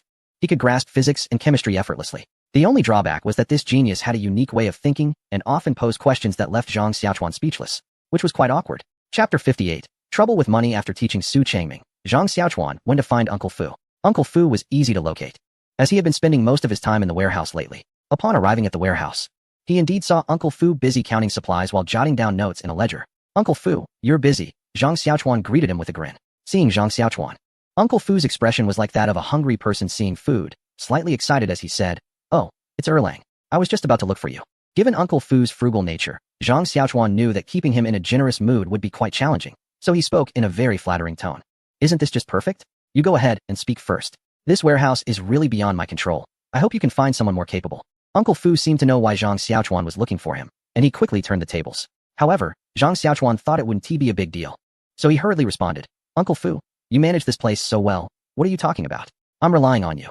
I wouldn't feel at ease with anyone else handling the funds." Uncle Fu, looking a bit disheartened, replied, "Erlang, please don't make fun of this old servant. Just look at this warehouse full of goods." Following Uncle Fu's words, Zhang Xiaochuan glanced around the warehouse, noticing a dazzling array of items: gold, silver, jewels, textiles, paintings, copper coins, and even some precious woods. Surprised, Zhang Xiaochuan asked, "Uncle Fu, when did we acquire these treasures? We don't have much spare cash at the moment. If you like them, feel free to buy more in the future." Uncle Fu, seeing that Zhang Xiaochuan didn't understand, explained, "These items weren't procured by me. They're the proceeds from selling those glassware." Upon hearing this, Zhang Xiaochuan realized that in this day and age, large transactions rarely involved cash when money was tight. Textiles were used, and if that wasn't enough, gold and silver were employed, and if that still fell short, properties, antiques, and artworks were brought into play. However, they usually tended to underestimate the value, making it still a good deal. Yet, spending these items would present the same challenges, and for Uncle Fu, identifying them was quite a task. Moreover, with the frequency and scale of goods entering and leaving, Uncle Fu often hadn't finished the inventory before needing to spend on something else. He was swamped with work, just wanting to sort out the accounts before finding someone more capable to help. However, he found that the accounts were piling up more and more, and he had planned to seek Zhang Xiaochuan's help to resign today, but unexpectedly, Zhang Xiaochuan showed up. After listening, Zhang Xiaochuan fell into a brief moment of contemplation. This job was indeed a bit challenging for an elderly person who wasn't professional. Although he could teach him about Arabic numerals and some simple bookkeeping methods, the workload was still too great. Moreover, it was difficult to find someone capable and trustworthy in such a short time. With a large sum of money about to come in, he pondered whether to inform Uncle Fu. It was likely that he would be overwhelmed by the news, and no one was truly worried about having too much money. He decided to first reassure Uncle Fu, saying, "Uncle Fu, I understand the difficulties you've mentioned, but I can't find a suitable person to take over right now. Why don't you work a little longer while I look for someone?" Uncle Fu, hearing this, couldn't immediately refuse. Suddenly, he seemed to remember something and sighed, shaking his head, looking as if he wanted to say something but held back. Zhang Xiaochuan asked, "Uncle Fu, if you have something to say, just say it. We are all family." It wasn't that he didn't want to speak. He just felt that saying it might not be meaningful. "You mentioned a suitable candidate. Actually, there's one, but who is it?" Zhang Xiaochuan was getting anxious, feeling that it was taking too long to get to the point. "It's the eldest daughter-in-law," Uncle Fu said. "Her family has been in business for generations, and before she married in, she helped manage the family business. So, it would be perfect to have her handle these matters." Zhang Xiaochuan was just thinking that the eldest daughter-in-law was indeed a good choice. Her loyalty was unquestionable. The key was that this role seemed tailor-made for her. Just as he was about to agree, Uncle Fu suddenly stopped speaking, which made Zhang Xiaochuan anxious. "Are you going to choke or something? Just say it." Uncle Fu continued. "It's just that I'm worried because she is a woman, and Erlang doesn't want her managing so much money." Zhang Xiaochuan sighed with relief, realizing that Uncle Fu was concerned about whether he would look down on her. As someone from a later time, he believed in gender equality, so that wasn't an issue. "I agree," he said. Uncle Fu, seeing Zhang Xiaochuan's agreement, added, "But we still need to ask Delang Jun and the eldest daughter-in-law for their thoughts."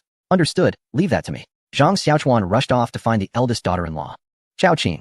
He thought to himself that if Uncle Fu continued to ramble, they would probably talk until dark. As soon as Zhang Xiaochuan entered the small courtyard, he shouted anxiously, "Eldest sister-in-law, eldest sister-in-law." Chao Qin, who had been doing nothing all day, came out of the room upon hearing his call. "Erlang, you're back. What else with the rush?" Zhang Xiaochuan got straight to the point, saying, eldest sister-in-law, I have too much money right now, and Uncle Fu can't manage it all. I want to ask you to help oversee it. Since elder brother is not home, you are the head of the family, so I have to trouble you. When Xiao Qin heard this, she felt an unexpected rush of joy. According to Maslow's hierarchy of needs, she was in the top 2 tiers, needing recognition and self-worth. In simple terms, those who have no worries about food or drink and are idle often want to do something productive. However, in this era, one couldn't travel, open a small shop, or engage in some artistic pursuits. Since the family became wealthy, Xiao Qin no longer has to do household chores, which makes her days rather boring. However, rationally speaking, a married woman shouldn't be the one managing finances. If it were just household expenses, that would be one thing. But with the kind of commotion Zhang Xiaochuan is causing, this exchange of goods is essentially business.